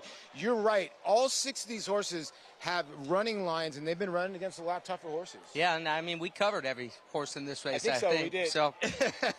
Back to you guys. To believe that everyone could win. Is that what we got from it? I think we all think it's pretty wide open. I don't. You don't. You think it's open and shut case Get Smokin'. No. I think there's 3 horses that can win, the 2, 4, and 5, and the public does. I understand Floriform can win. I just don't think there should be this kind of discrepancy in price. Floriform could be improving, has the recent race at Churchill. The 4 went to Dubai. I get that. But this kind of, and if they were 7-2 and 2-1 the other way around, I'd bet Floriform. But at this price, I think you have to bet him. I don't disagree with Paul that Field Pass can win. He's got a plethora of race to win this. He stalks the favorite, and he's just a better horse. I'm worried about his last race, though. His last race was bad. He was really disappointing. He also, he was very tough to handle in that last race, too, in the Henry Clark at Laurel. He was drifting. He blew the first turn. He was drifting in the stretch, too. He actually pushed out the horse that ended up winning last time out, too. And you'd kind of wonder with this 5-year-old horse that maybe things have caught up to him a little bit as he lost a bit of a step. That's my concern with Field Pass. For me, I have to see a better performance from him today to trust him. No, I agree completely. Now, I don't think either one of them can convict him off one race. No, agree. But at 2-1 or 5-2, I'll convict him. Yeah. You know, from a gambling standpoint. If he runs 2 bad races, I don't care what price he is next time, I'm convicting. Now, you do see Admission Office is really hot on the track. That's typical of him. He's coming in off a big layoff. Brian Lynch did have a horse come off of a year-plus layoff, Phantom Currency, who won a graded stake. We'll see. I think he meets a tough bunch today, though, Greg. You look at what he's done, this horse off the bench, and it seems like a tough ask now for this 7-year-old. And he's also better going longer. And if people remember, last week he was entered in an allowance race going shorter, and that race got rained off the turf. So Brian's only going in here to help make the race go and get a race into him. And you heard from Gary, the plan is not to try and pressure this horse right here, that 4, Get Smoking with Gray's Fable. They want to sit off that horse. So you're getting 4-1 right now on a horse who should be alone in front with that 4 under Javier Castellano. Dead on the board or overlay? We'll find out. Grade 3 Arlington. Mile and a 16th on the lawn. Let's go to Travis Stone.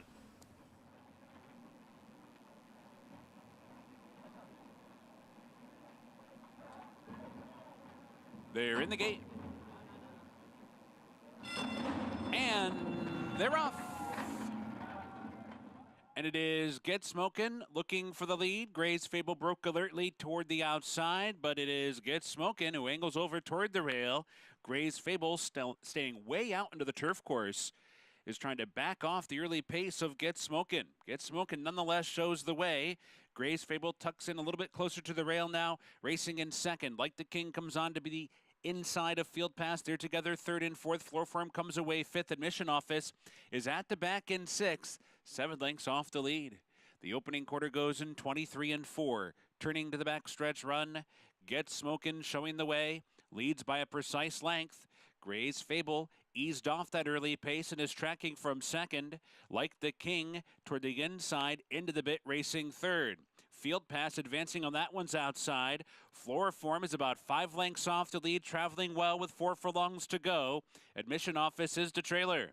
The leader is Get Smokin', who managed to get a half mile in 48 and 3, and it's the far turn run in front a length and a half. Gray's Fable given more rain. Field Pass comes on 3 wide. Like the King within range, and Floor Form angles toward the outside and is only 2 lengths off the lead. Admission Office trails. Top of the stretch now.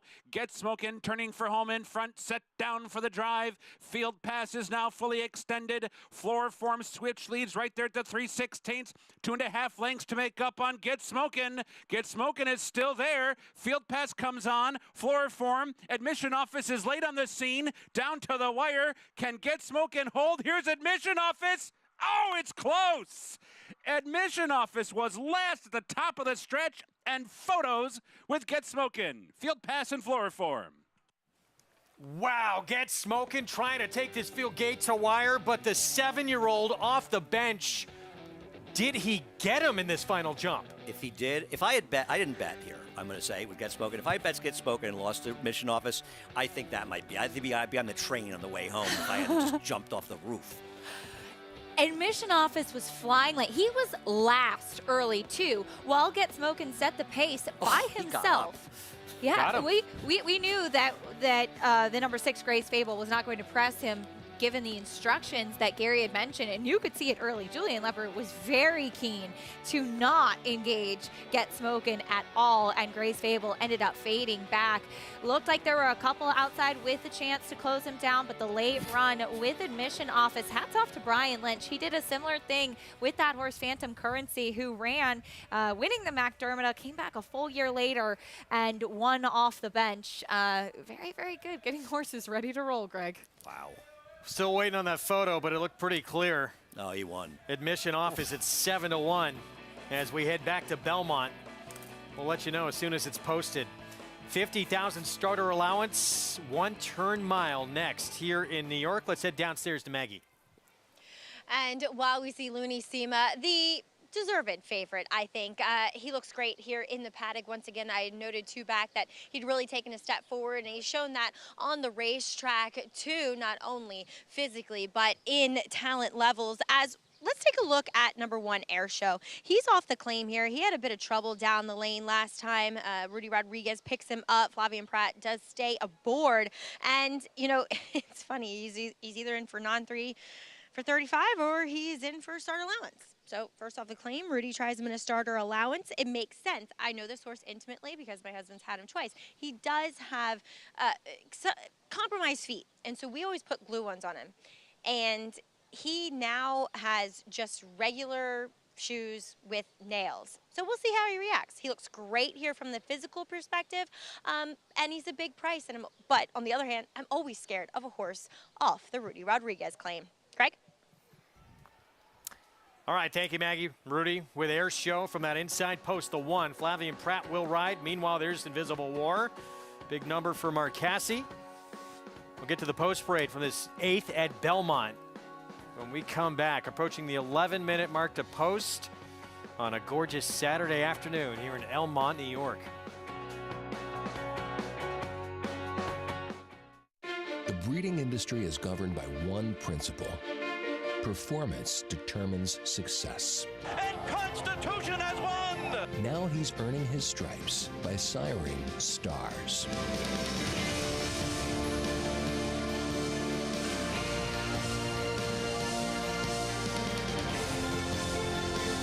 Constitution, a natural-born leader.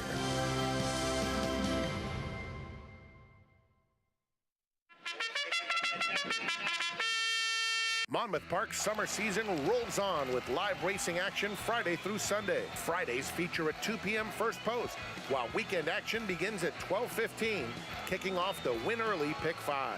Home to full competitive fields and big paydays, Monmouth Park continues to prove itself as a place to profit. New for 2022, on-site customers can lock in odds with fixed odds wagering at Monmouth Park Racetrack.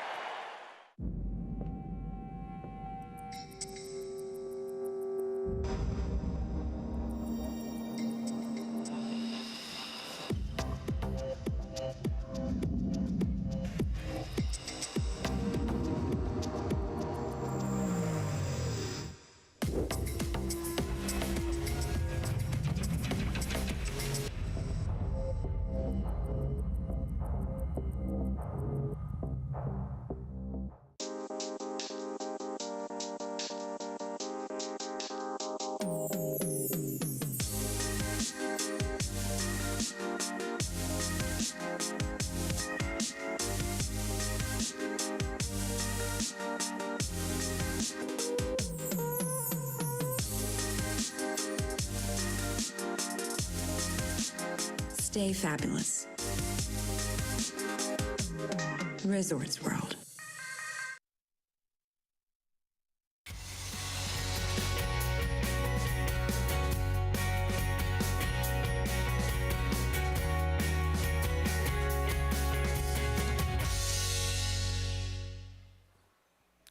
Welcome to those who have just joined us. Audience is already with us as we continue along on this Saturday afternoon on America's Day at the Races program, brought to you in part by America's Best Racing. For the love of the race, visit americasbestracing.net today. A look at UBS Arena.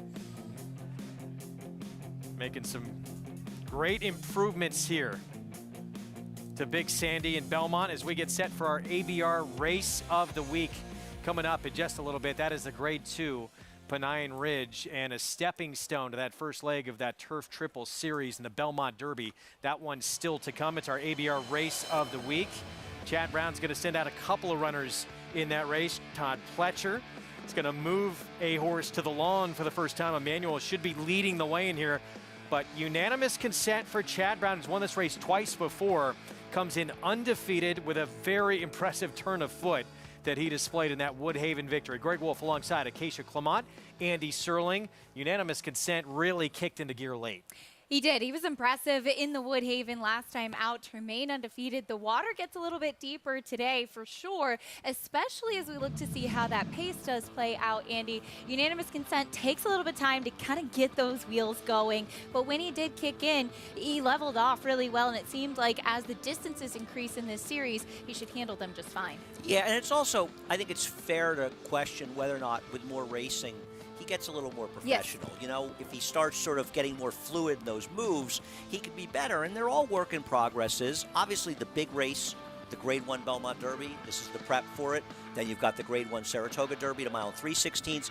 These are very big races. They're Grade 1 races with enormous purses. They're important races for these horses, and they're all trying to get there.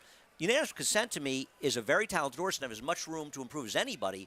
But I think as a horse that's probably going to be favored in here, he leaves something to be desired from a gambling standpoint. And the other Chad Brown runner, Napoleonic War, feels he's still learning Chad Brown mentally a little bit, but a horse who has a ton of ability. That's still to come. That's race number 9 on the card this afternoon. Let's take a look at what's still to come on this Saturday afternoon, presented by Claiborne Farm. So that Pennine Ridge, our ABR race of the week. We are a race away from that one. Churchill Downs, 3 stakes still to come, including the Blame Stakes and the return of American Revolution Grade 1 Cigar Mile winner, the New York bred, making his 4-year-old debut for Todd Pletcher, who many expect to be a major player in the older horse division this year. You can play all the action, of course, with Now Bets. Get signed up, started at nowbets.com or on the app. You get a $25 free play in the Belmont Stakes a week from today, plus that $200 deposit match sign-up bonus with that code for new members, Belmont25. Bet any track, anywhere, anytime. Cross country pick 5 wager begins in our 8th. Coming up here at Belmont, which is approaching the 5-minute mark to post. 50,000 starter allowance. It will end with that Audubon at Churchill. The Blame, Pennine Ridge, Aristides, all in there as well. But this one will kick it off. And right now we have an 8-5 favorite, Looney Sema. Peter Walter trains. Irad Ortiz Jr. looking for number 4 this afternoon, Acacia. He's had a terrific afternoon. Irad Ortiz is, for me, this horse is a little bit tough to trust. Peter Walder's horses, when they first came to New York, were running and well meant. We'll see if he can pick up the steam again. Here's Air Show. Rudy Rodriguez off the claim. Yeah, we'll see if he can improve Rudy off the claim. The problem is he's run well in the wet before, and he's got to improve now in a dry track. Blinkers on, Invisible War. Disappointing effort last time out, but his race 2 back at the fairgrounds was very good. Can he run back to that is the question. Looney Sema, Keisha talked about, 8-5. Yeah, I guess he's the horse to beat. His last 2 races were solid. I don't need 8-5 in this race, but he's the one to beat. Rob Atras off the claim. Cousteau double his morning line right now. He's a big price on the board, and he is a horse that has a lot of speed. He's stepping up off the condition. Non-winners of 2 claiming race last time out with Kendra Carmouche. Look for him to be forwardly placed early. Once a Giant. This is the biggest number on the board. A horse who went gate to wire at Aqueduct, 2 back. He beat Bold Victory quite easily, 2 back, and then he met much tougher, including Looney Sema. Will getting back to a dry track improve his chances. Royal Tryst, Jose Ortiz for Mike Maker. Had a win in the mud last time. His recent 2 victories both came on wet tracks. He does also step up from that condition claiming race. Non-winners of 3 level last time out. Jake Rocks, he is quick. He's 13-1. Yeah, he is one of my old favorites, but he's also 1 for 31 and just in bad form. Trevor McCarthy will ride for Linda Rice. Horse coming in off a win. That was a race taken off the turf. Bold Victory. Broke his maiden last time out in start number 12. The question is he one of those horses that took a long time to break his maiden and comes right back to do it? He will need to improve. And Blake B just ran the biggest race of his career in a win against non-winners of 3 lifetime at Belmont. Got a very good trip to beat a weak field last time. This is much tougher, but he did run well in there. Greg, this is a very hard race. I guess with Cousteau, I'm going to hope he's faster than Invisible War early, which is definitely a question mark, and he can get clear. But I don't know about you. I don't have a strong feeling in this race. Tough group. Every time you're looking at sequences, there's races that you personally just don't have a handle on. This was certainly one of them for me. And the ones you do feel good about, I lose anyway. I just thought, it's hard. I don't have any problem with the 3 being the favorite. I think the questions also are, is Royal Tryst going to run back to his last race? Because if he does, he's dangerous, but I don't believe it. And Looney Sema has just been consistent. He's lost his last 2, but he's arguably lost against better horses than he faces today. Now, this was in the mud at Belmont at a mile and a 16th. He ran second took money in here. A mount would beat him, but he showed a little fight. He ran well in his last two. I know that he did not win. I've always preferred him going a little bit longer, so I like that they stick at the mile here, though he has been sprinting and kind of going back and forth between different distances. I think this is a spot that suits him. As I mentioned, it seemed at Aqueduct in April, which typically throughout the years was not the case. The horses that Peter Walder had sent up here to run in New York did seem to be well meant, well spotted. Now Looney Sema, the barn is 1 for 8. This is the favorite. It does feel like the right spot. He, I think, is the horse to beat. I actually landed on the same horse that you did, Andy, with Cousteau. I was hoping that he could wire the field in here. I also don't think that Once a Giant is a horse that likes a wet track at all, or maybe is even quite as quick. Right, and his race record maiden, I don't know where it came from, but it's sort of an outlier in his PPs, but it was good enough to give him a chance. I'm not going to, be overly smug about anybody. Jake Rocks is tough to make. Blake B, I know he ran well last time. The problem with Cousteau is he's got to outrun the 2 early. If he does, then I think we got a shot. Look at Royal Tryst, Mike Maker. He'll get Jose Ortiz. This was back on that victory in the mud. May 8th, won by 4 1/4. 89 Beyer speed figure here for the win. His 2 best races by far have been on wet tracks. On the wet track last time with an 89 Beyer speed figure, when he won the non-winners of 2 at Churchill was on a wet track with an 86. His other races in between, he's not the most consistent, is he, Andy? No, and his 2 races for Linda Rice were complete disasters, and one of them was on a sloppy sealed track where he was basically eased, losing by, I thought it was 58 1/4. They wrote 58 1/2, but I'm not going to quibble about the quarter length. I love that. I love when they have like 63 and 1/4 lengths, as though somebody's going, that looks like a quarter to me. Maybe just getting the barn shamed help, but I just want to see it again. As you say, I want to see it at a dry track as well. Yeah, he's one of only 2 3-time winners in this field, but as you said, Acacia, he is wildly inconsistent. Let's go to Maggie for more. He is. I don't really know the key to Royal Tryst, that's for sure. But I'm going to take a stab here with number 2. That is Invisible War, who is adding blinkers here for Mark Casse. And yes, I know it has been mentioned earlier on in the show, if you hadn't tuned in yet, Mark Casse's barn may be going a little bit on the slower side. Though the ones here in New York, if they show up, or if they're meant to show up, they tend to, thinking of make mischief with the New York Bred Showcase Day. But Invisible War last time, I thought he was hard-ridden to get to the lead, but he could just never get there for whatever reason, going the mile and a 16th. And the winner did come from a bit more off of it that day. And it seemed as though he was always on the wide chase, and the winner shot up the rail, and a lot of times on the dirt track at Churchill, you do tend to want to be saving ground, and he just wasn't throughout the entire race. So he ships in here. Yes, I don't love picking horses that I don't have any previous notes on or to compare what they look like from one race to the other, but I like him here today. Big, tall horse, a lot of scope to him, very energetic, very happy too, as he has just that shortcut cheater blinker. So like I said, I think he is going to be pulling that kind of stalking trip right outside Cousteau. You know what the funniest thing about Cousteau is? It's the first time he's not favored in 9 career starts. He has been the favorite in all of his 8 previous efforts. He does tend to get warm. That's him. Don't take it as a negative. He's fine. He always looks good. But maybe Andy's right. Maybe he can pull off the upset and wire this field, Greg. Yeah, favored every time out. That is interesting, Maggie, including in his debut when he went against Jackie's Warrior. He was the favorite. Isn't that crazy to look back? He was with Todd Pletcher at the time. New audience joining us here as we get set for this 8th and the Pennine Ridge still to come.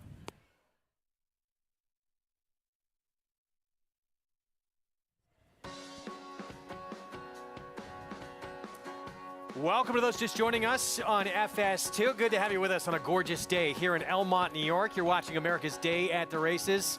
And our ABR Race of the Week, we are a race away. That's a grade 2, Pennine Ridge. Greg Wolf, Acacia Clement, Andy Serling. Up right now, it says 8th here, 50,000 starter allowance, 1 turn mile. Quickly, as we get to a load here, who do you 2 like? I landed on the 4 Cousteau, hoping he and Kendrick Carmouche take them every step of the way. And I didn't know what to do here, so I just piggybacked Acacia to Cousteau as well. If he can shake clear of Invisible War, he can win this race. If he can't, he's not winning. And what a strange game this is, right? We have 2 3-year-olds, both by Keen Ice. Looney Sema, the 3. They tried to get this horse for a moment into the Triple Crown picture. There he is, that 3. Ran him in the street sense at Churchill. He didn't really wake up. Rich Strike did wind up waking up on the dirt at Churchill, and he became a Kentucky Derby winner. Isn't it funny how this game works out? If nothing else, horse racing will keep you humble. Well, the other son of Keen Ice here, the less highly regarded, the 6-5 favorite in this spot, Looney Sema, Aristides Jr. on the 3, looking for win number 4 on his Saturday afternoon. 1 turn mile, 50,000 starter allowance coming up. Let's go to John Imbrial, the call.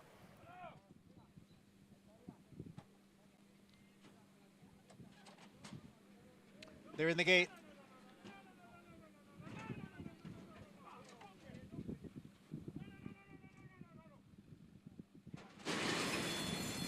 And they're off. Blake B broke well on the outside. Jake Rux is right there. Jake Rux to the front. Cousteau is moving up. On the outside is Blake B. And then in between horses, Once a Giant. Followed next down at the rail by Invisible War. Alongside is Looney Sema. Then comes Bold Victory, who is racing in 7th. A 3-length gap back to Royal Tryst and Air Show.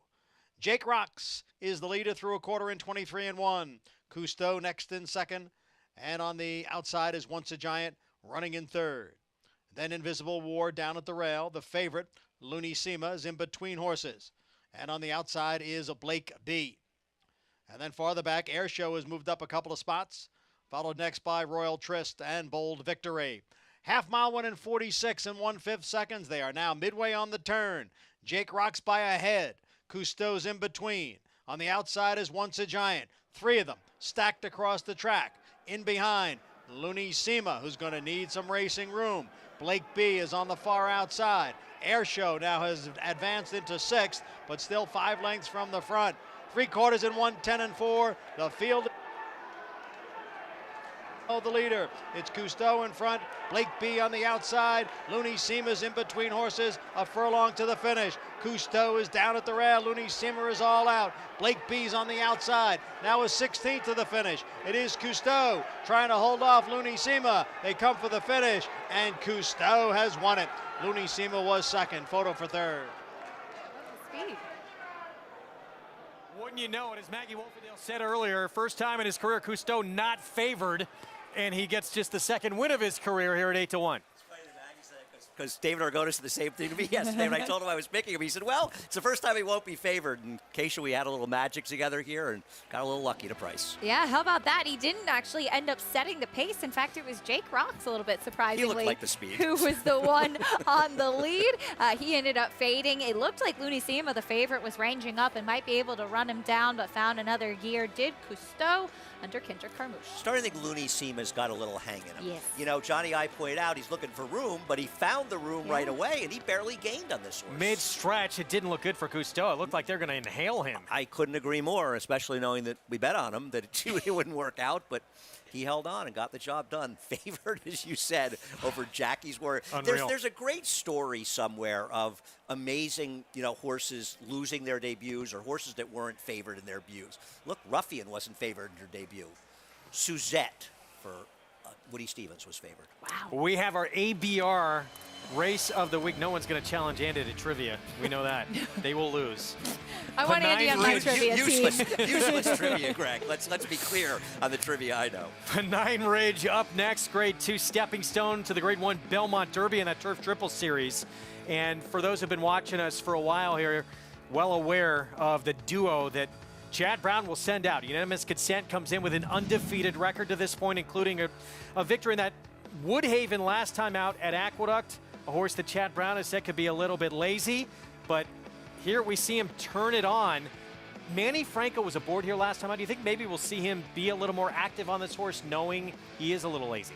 Well, I think he's going to know what to expect, Greg. It takes a little time for him to get going. And Andy brought up a good comparison with a horse like Domestic Spending. Not saying he's up to that level, but sometimes turf horses are that way. They just don't have as much acceleration and as much turn of foot. That's why it's so exciting when you do see that, when they respond right away. This is not a horse who does that yet. And if somebody told you at this point in their respective careers domestic spending would be the best turf horse in America, you'd have laughed at him based on the way he's running. He wasn't even as good as this horse. And you also wonder a little bit, at some point as he gets better and more mature, he'll be more professional. Yes. He won't take that much time to get going. But this is still a very tough competitive race. Again, our ABR race of the week. It is coming up next, Grade 2 Pennine Ridge. We have a very good sprint ahead as well at Churchill Downs. He certainly makes life interesting. Bob's Edge, he comes from far back. He tried to run down Jackie's Warrior last time out. That did not work out, but he was sensational in his 2 prior starts, both in stakes victories, including the Grade 3 Whitmore. Bob's Edge, can he get it done? Coming up, we'll be back. Catholic Boy, one of only 3 American 3-year-old colts in history to win Grade 1s on both dirt and turf, including the immortal Secretariat. A 6-time graded stakes winner from ages 2 to 4, he was the fastest 3-year-old of his crop over 10 furlongs. Now his progeny are bringing top dollar in the sales rate. Dual surface Grade 1 winner Catholic Boy, standing at Claiborne Farm.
We're back on America's Day at the Races. Great to have you with us. Program brought to you in part by legendary Claiborne Farm. 100 years of doing the usual unusually well. Up next at Churchill Downs, the Aristides 6-furlong sprint, and the slight favorite, Top Gunner the 6, who's trying to make it 3 in a row. Bob's Edge in here also, who has really turned the corner in his 4-year-old campaign. He put together back-to-back wins at Oaklawn before he went up against Jackie's Warrior in the slop. We kick off the post-parade with Bango. Tyler Gaffalione aboard. He had this great record at Churchill Downs, but it does seem like his recent performances leave something to be desired. Now the 1, the 2, the 3, all coming off horrible efforts. Very good horses. Here's Miles Ahead, Joe Talamo. He was sluggish right from the start, not his typical sharp early on. Miles Ahead. He has the tendency to be a little bit of a quirky horse. He can drift a little bit. Let's see if he stays straight today.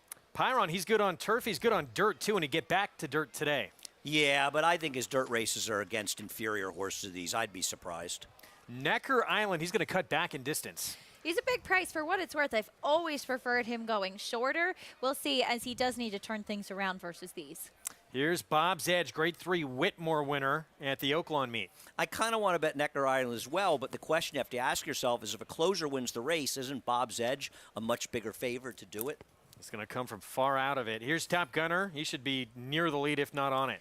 He's been good in his last 2 races. Huge effort last time out. Went wide, drifting, but finishing best of all.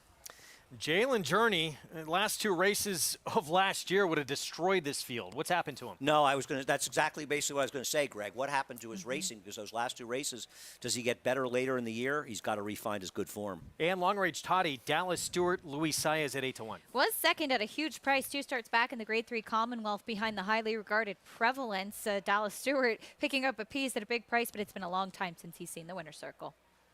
So favorite has become Bob's Edge. He was a good horse as a 3-year-old, but he became really good as a 4-year-old at the Oaklawn meet, and this was his shining moment, that victory in the Grade 3 Whitmore, not even on your screen right now.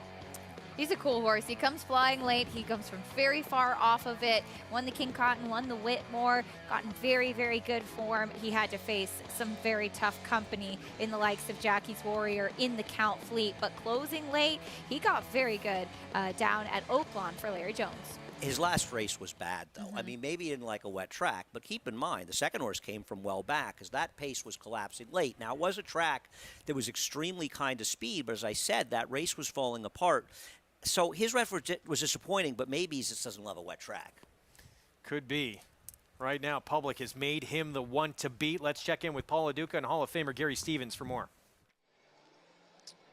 Yeah, guys, the public has made the 5 in here, Bob's Edge, the one to beat, and it was an impressive effort 2 back when this horse won in the Whitmore. And, Gary, it looks like on the racing form that the horse really got left out of the gate.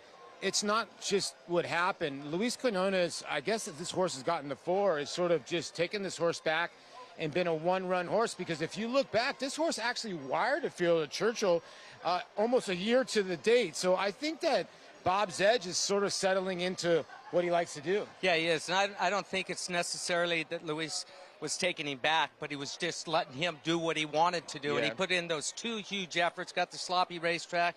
Look, there's no Jackie's Warrior in here today that we can see, so I'm looking for him to sort of turn things around a little bit today. On paper, it looks like Top Gunner is the controlling speed in here, the son of Into Mischief, but Jalen Journey on the outside gets Ricardo Santana back on board, and he seems to respond when Ricardo's aboard. Yeah, Top Gunner, I can tell you what's going to happen here. John Ortiz likes this horse to be let go around the turn. He's a great turn runner. He's going to try and open up. But, yeah, Jalen's Journey, the 3 times that Ricardo Santana has rode him have been his best performances that he's had in his career. He hasn't ridden him for quite a while. I talked to Ricardo this morning. I said, what's the key with this horse? Being aggressive early on, making him get up and into the race. And then once he gets on the bridle and gets balanced, he'll take me. And that's what he's going to try and do today, Paul. That's going to be very interesting, Greg, because if Jalen Journey and Ricardo Santana decide to go after Top Gunner, I would think Bob's Edge is going to be sitting in a great spot. Yeah, Bob's Edge, no question, would love to see a hot pace up front, and that's going to be the issue as well. I know we're looking at Top Gunner right now, but for Adam Beschizza, who's been on this horse case plenty of times, what kind of trip is he going to get, what kind of path he's going to take? He's probably going to have to go wide as usual. That is what we've been accustomed to seeing him do. Bob's Edge, he seems to run better when he can drop way out of it, and that's maybe he's the type of horse who just is a little bit of a sluggish one early, and he kicks in late. He got very good with that type of running style. I would not try to change what has worked for him. We're a week away from this, the test of the champion. 3rd and final leg of the Triple Crown. Our Kentucky Derby winner returning. Rich Strike, he's settling into the grounds here.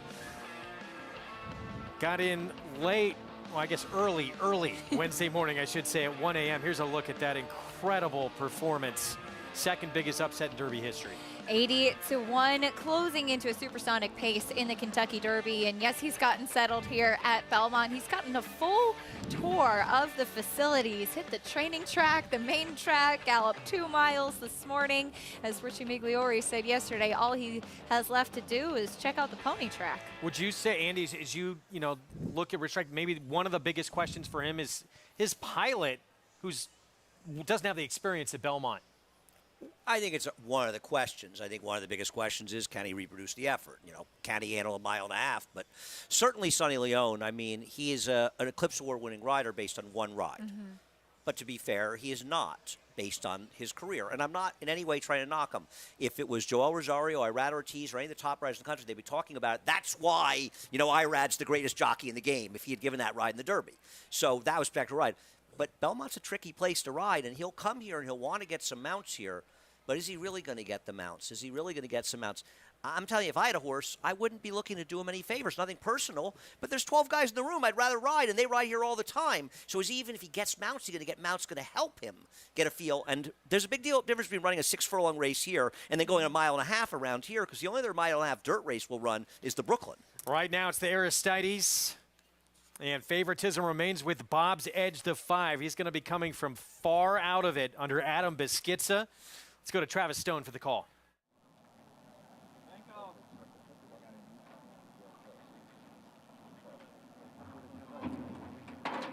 They're in the gate. And the rough. Long range Toddy hustled hard right off the mark. Top Gunners away in second. Necker Island toward the rail and Jalen Journey. But long range Toddy, Saya's wanted the lead, and they've got it. Angling over toward the rail, in control. Top Gunner comes away second. Jalen Journey on the outside, advancing into third. Necker Island toward the rail, fourth. Bango's out in fifth. Miles ahead, moving up inside sixth. Bob's Edge is seventh and is already 6 lengths off the lead. And Pyron's the trailer. Onto the far turn, a sharp quarter in 21 and 4. Long range Toddy, the lead's down to a neck. Top Gunners coming after him as they round the far turn. 2 lengths back, Jalen Journey and Necker Island. Bango's getting into the race now. 5 lengths behind in fifth. They're at the quarter pole. Top Gunner. Top Gunner moves up to grab the lead, top of the stretch, and kicks away. Opening up by 2. Long range Toddy back in second. Jalen Journey. Bango's coming on late. Necker Island up the rail. 16th pole. Top Gunner wanders to the outside. Can Bango sneak through and get it? Yes, he can. Bango.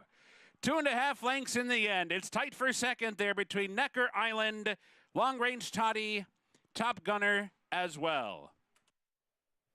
Bango back to top form after he threw in a clunker last time out. Loves it at Churchill. It's been a neat horse who is very, very good, but a cut below probably the best sprinters in the country. Yeah, I mean, we had talked about it in the post parade, but he just seemed to have been sort of falling off. And Necker Island, who Cation I liked, who might have actually gotten, it seems to have gotten second down in that wild finish, but he ran today, got a great ride, from Trial Leon. Is he ever in the wrong spot? He's never in the wrong spot, especially at Seems like Churchill. you always say that he does so well, especially in Kentucky, riding titles at Churchill and Keeneland. But Bango, he was lugging in last time. Yes, it was the first race off of a 6-month layoff. Maybe he just needed that race. He was much more professional today, and he kicked on pretty gamely over some nice horses. Somehow he went off at 10-1 in this race. He's 7 for 13 at Churchill Downs. Coming up next, our ABR Race of the Week, Grade 2, Pennine Ridge. And there's unanimous consent. Undefeated in 3 starts, coming off a stakes win, and now his first try against Graded Stakes Company. He is the one to beat. We'll be back with the Pennine Ridge next.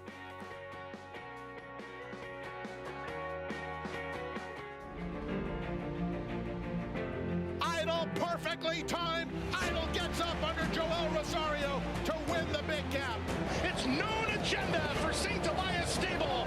Race at the race, scintillating performance in the TBG Del Mar debutant. And Clariere will win the cotillion. Down to the wire. Who's going to win it? It's Mala by a neck.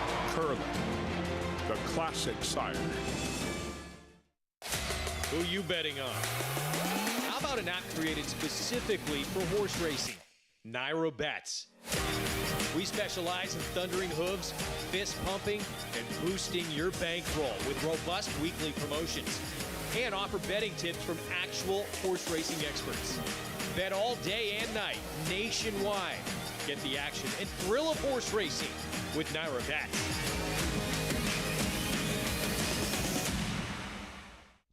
850, 850, 75, 175, 175, 150, 175. Ralph, 850,000. Thank you. Volatile in front by 2. Whitmore is down at the rail. Firenze Fire and Mind Control. It's Volatile in front as they pass the 16th hole. Volatile victorious in the Vanderbilt. 1 by 2 lengths. 850,000. Thank you. The sun shines bright on Caraconte. His first crops of racing age are showing brilliance on the racetrack with a high percentage of stakes winners. His versatility is evidenced by winners on all surfaces across the globe. And his offspring are lighting up the sales ring. With his biggest and best quality of books in the pipeline, the sun shines bright on this value sire. Caraconte, standing at Gainesway.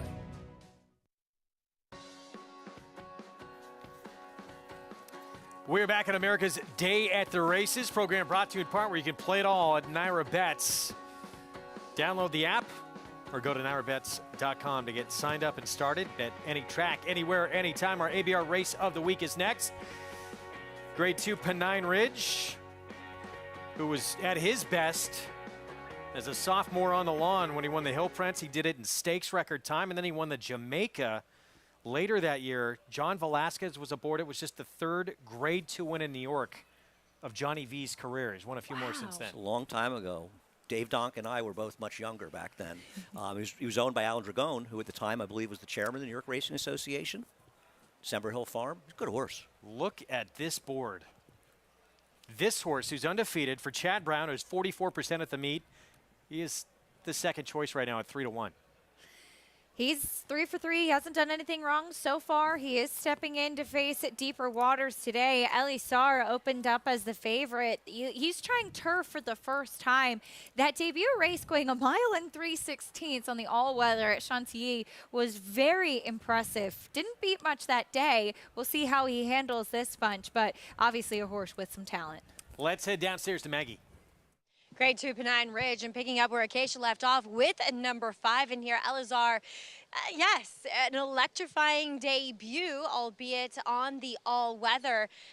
But taking a short price on a horse like this, for me, is a bit of a no-no. First of all, again, as we saw earlier in the 7 furlong race for the fillies, a horse coming from Europe off a layoff for Christophe Clement. Didn't run that great. This guy does look very fit, though. I will say, judging him in the paddock, he looks fit and ready to go. Now, he is that typical kind of French-bred, very fine bone. So he's not particularly my cup of tea. That doesn't mean he can't win here, and people think he can, and he should take to the turf fine. And if there's any juice in the ground, any kind of moisture, because we've had a few rainy days here the last few, then I think he should appreciate that at least, because he is that finer, lighter boned individual. So it doesn't necessarily bode well, depending on the course, for number 6, Emmanuel, who's taking to the turf for the first time. Now, there isn't much immediate pedigree besides being by More Than Ready, who's an excellent influence in switching to the grass. But go back a generation, the Dam is a half-sister to Hawkbill, a multiple Group 1 winner on the turf. And looking at him, he has a turf foot. I'm not going to be surprised when he takes favorably to this surface, and he does look as though he could play out as a controlling speed. I'm just worried because he is a bigger, heavier, robust type. Is the course that, I'm not saying it's not firm enough, but just saying that it might just not play to his favor. I feel like he's a horse that might win it rattling firm out there, Greg. All right, Maggie, thank you. 8 minutes away as they make their way onto the track. Our post-parade coming up. Again, you can play this race and all the action we bring you with Naira Bets. $25 free play in the Belmont, $200 deposit match bonus at sign-up with the code Belmont25 on the app or at nairabets.com. So it is back to favoritism with unanimous consent, who we all expected to be the favorite in here. They come through the tunnel. We're going to see Daunt first for Bobby Robato. Trevor McCarthy will be aboard. Had a maiden win here at Belmont on the inner turf. He was disappointed last time out. He was far behind at Napoleonic War. He is second off of the layoff for what that's worth, but you would imagine they'd need to take a big step forward. Shug McGahee. And a horse coming off a win at Keeneland in his 3-year-old return to the races. Son of Kitten's Joy, limited liability. Well, he's a cut below these on his races. He's not not far from hailing distance. He did win a race, though, with a blanket finish last time, which I never love. Chad Brown's other runner in those Peter Brandt Silks, Napoleonic War, Son of Warfront. Just got up last time out, a very tight photo finish, and he did finish 4th, 2 starts back behind Side Dog in the Grade 3 Transylvania. we'll see if he can continue to improve. Christophe Clement, he couldn't find an allowance race the proper distance, so trained him up to this race. Elizar. Well, I like this horse's chance. His race in Europe was extremely interesting. I don't know if other people watched it, but 5-2 is ridiculous from a betting standpoint. Turf debut. He is impressed in a couple of works on the grass for Todd Pletcher Emmanuel. Maggie mentioned the dam, the sister to Hawkbill. The second dam, Trenza, was actually graded stakes placed on the turf for Michael Matz. She was a good turf runner, so there's plenty of pedigree there for this colt, who also has a lot of early speed. And the undefeated unanimous consent for Chad Brown, trying to win this race for a third time, coming off that win in the Woodhaven. Well, if you like him, you're getting a better price than you probably expected as of now. He's a horse who can win this race, but he probably has to improve to run his best race, and we'll see if he gets enough pace. We've shown that Woodhaven plenty of times. Let's take a look at the Napoleonic War, a stablemate's win here at Belmont back on May the 5th. For a while, it looked like he was not going to get by, but he eventually did. It looked nearly every step of the stretch like he was beaten, I don't believe he actually did get by, so every time I watch it, I think he lost the race. I guess the thing to like about him is that he has speed. Yes. He'll be sitting behind Todd's horse, so he's positionally in a good spot here. We'll find out he's good enough. He actually broke really sharply in that last race, too. If you go back and watch the beginning, he broke sharply, and then Manny Franco rode him that day, allowed him to settle in 2, and he came from off of it. So I think that he's one that's probably has the benefit that Chad's other horse, Unanimous Consent, doesn't, is he can be just off of Emmanuel, who likely will try to take them every step of the way, and he's currently favored, Greg. Yeah, how about that? The Speedster turf debut. Now it's going back and forth with the 6 and 7. Here is Limited Liability. Son of Kitten's Joy for Shug McGahee. Third start with blinkers now. He came from a mile back to get up and win at Keeneland in his 3-year-old return to the races. It's an exceptional ride by Jose Ortiz. Keep your eye on the Klarovich horse on the inside. That horse was buried in there and never had a chance to run. He was the favorite Credit event. I think it's important to remember that when a favorite gets an impossible buried trip, that this horse is able to get to win. I don't like horses that win big blanket photos, but he got a very confident ride from Jose Ortiz. He's run well in his race to get it done, but he is sort of disappointed when he's run against better horses in the division, at least so far in his career. Jose Ortiz guided him to victory in that performance. He'll be back aboard today. Let's go to Maggie. Yeah, we'll take a look at Limited Liability, a horse that I liked his debut, just thought he would need one, but that wasn't the case. And then subsequently in those 2 NYRA starts after that, he got himself really kind of revved up, especially going back to his last Belmont start, which was in the Pilgrim. Just really wound up in the paddock. I don't know, maybe it's the Belmont paddock, because he was really wound up again, kind of jig-jogging, on his toes, kicking out as well. Now he's gotten a decent warm-up out there with the pony, and he's settled down, which I appreciate. So we saw him lay a bit closer as a 2-year-old, though coming from well back, albeit the pace a bit quicker in that Keeneland race. We'll see. It's a shorter field this time around, and he's tipping his hand that he is fairly sharp. So look for him at least to be a bit more forwardly placed. Obviously, may see the slower fractions since he's back here in New York. Number 4, Napoleonic War. I actually have never seen either of Chad's horses before. Physically, Napoleonic War is actually the more imposing, kind of better looking horse. He's a little bit of a goofball. As you can see him though with the pony, it kind of felt like he wanted to hang a little bit on his rival last time, or it could have been that Quality G decided to jump up and run a really big race. I don't know, but he is kind of that, you know, I don't want to say a punk, but yeah, that's kind of what I mean, you know. He knows he's big and bad, but he also, you know, he's kind of one you just roll your eyes at, like, oh, really, dude? But I like him, and I'm not going to be surprised when either of these Chad Brown horses step up and win. I think at the end of the day, they just feel like the most consistent and the fastest horses. So I'm not going to try to shy anybody away from taking either of them. But, Greg, we see a horse trying to turf for the first time, holding strong as your tepid favorite. Yeah, that is Emmanuel, who was last seen in the bluegrass when he was beat by Zandon, getting on the lawn for the first time. Here, though, is one also getting on the grass for the first time. He's only had 1 start. It was overseas. Elizar for Christophe Clement. This one who opened is the favorite.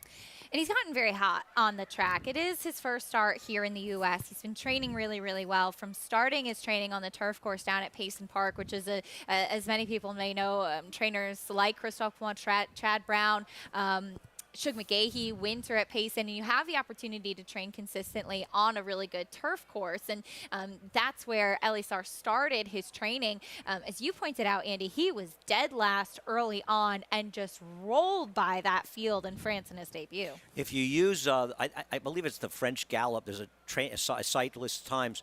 They have this horse coming his last 2 furlongs in 11 seconds each. For a horse to win his debut as a 2-year-old at 1 mile and 3/16, that's pretty impressive. Now, that was on a synthetic surface. This is turf. He could be compromised the same way the 7 unanimous decision could be unanimous consent could be compromised. We'll see. You know, I'm not surprised that Emmanuel is favored. And where they set up to on the inner turf at 1 mile and 1/16th, mile and 1/8. Sorry, at 1 mile and 1/8. That turn comes up very, very quick, so he could really create some separation early. Yeah, and he could also get away with a very slow pace. But I think if you're Emmanuel, I think you want a little separation. I don't think you want to turn this into a sprint to the wire. I think you want to hope that you can take advantage and sort of spread the field out a little bit at least. All right, Ortiz Jr. will be on the speedster, the 6, getting on the lawn for the first time. Favorite is that runner. There's the U.S. debut, Elisar, Christophe Clement runner. Start number 2 for him, his first try on the lawn. And unanimous consent in this Klarovich Stable Silks will be the last to load. Perfect 3 for 3. It's our ABR race of the week. Grade 2, Pennine Ridge. Let's go to Johnny Brielle.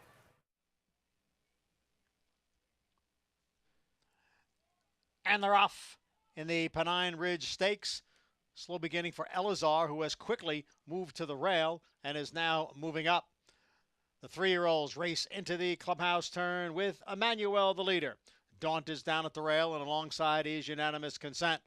And then comes the Napoleonic War, who's racing in 4th. Elisar is 5th. The trailer, Limited Liability, in 6th. Emmanuel is in front by 2. Daunt in 2nd, and on the outside, unanimous consent next in 3rd. Then a break of 2, back to Napoleonic War, another length to Elisar, and 3 more to Limited Liability. Opening quarter, 25 seconds. Emmanuel setting the pace here, leading by 2. Daunt in pursuit in 2nd, another 2 to unanimous consent in 3rd. Then 2.5 lengths to Napoleonic War, followed by Elisar, Limited Liability at the back. Positions unchanged, and they are strung out here after a half mile in a slow 51-3.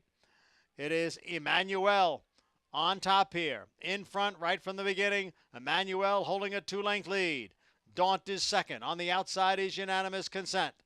And then comes Napoleonic War, followed by Elisar and Limited Liability. Emmanuel takes the field around the far turn and heads for the top of the stretch. It's Emmanuel in front.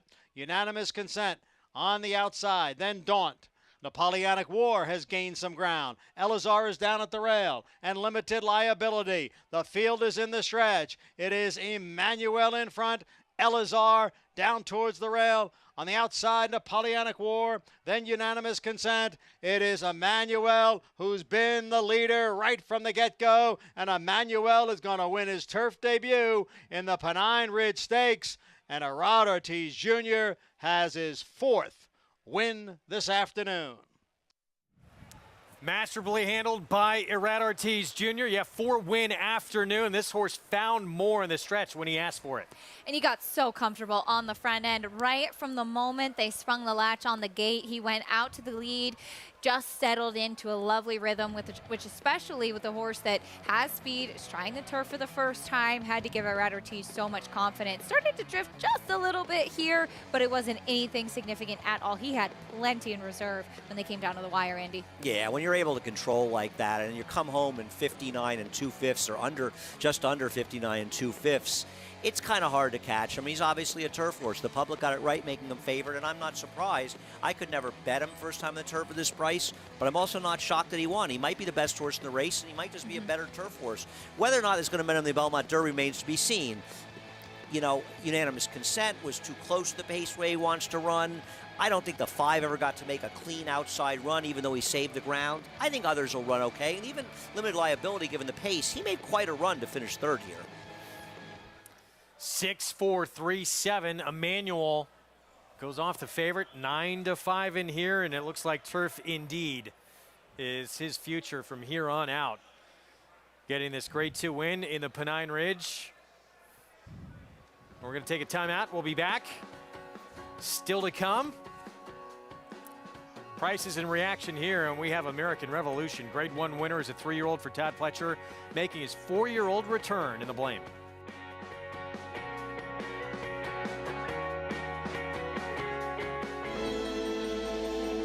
The level of racing that he's achieved is extremely rare. Anybody who's witnessed Matoli running sees a level of ability that doesn't come along that often. Matoli's a monster!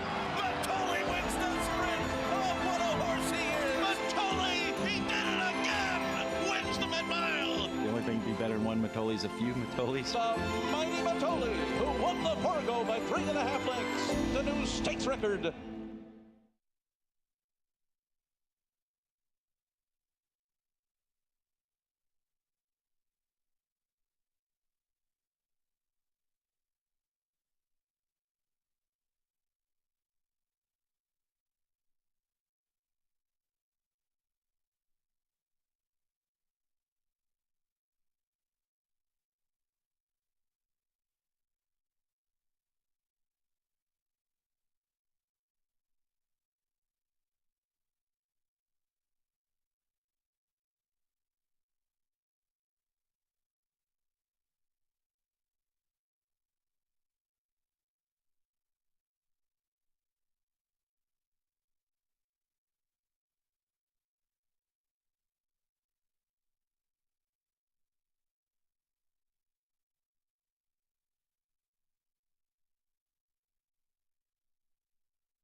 We're back in America's Day at the Races program, brought to you in part by the champion sprinter Run Happy, now standing in legendary stall number 1 at Claiborne Farm.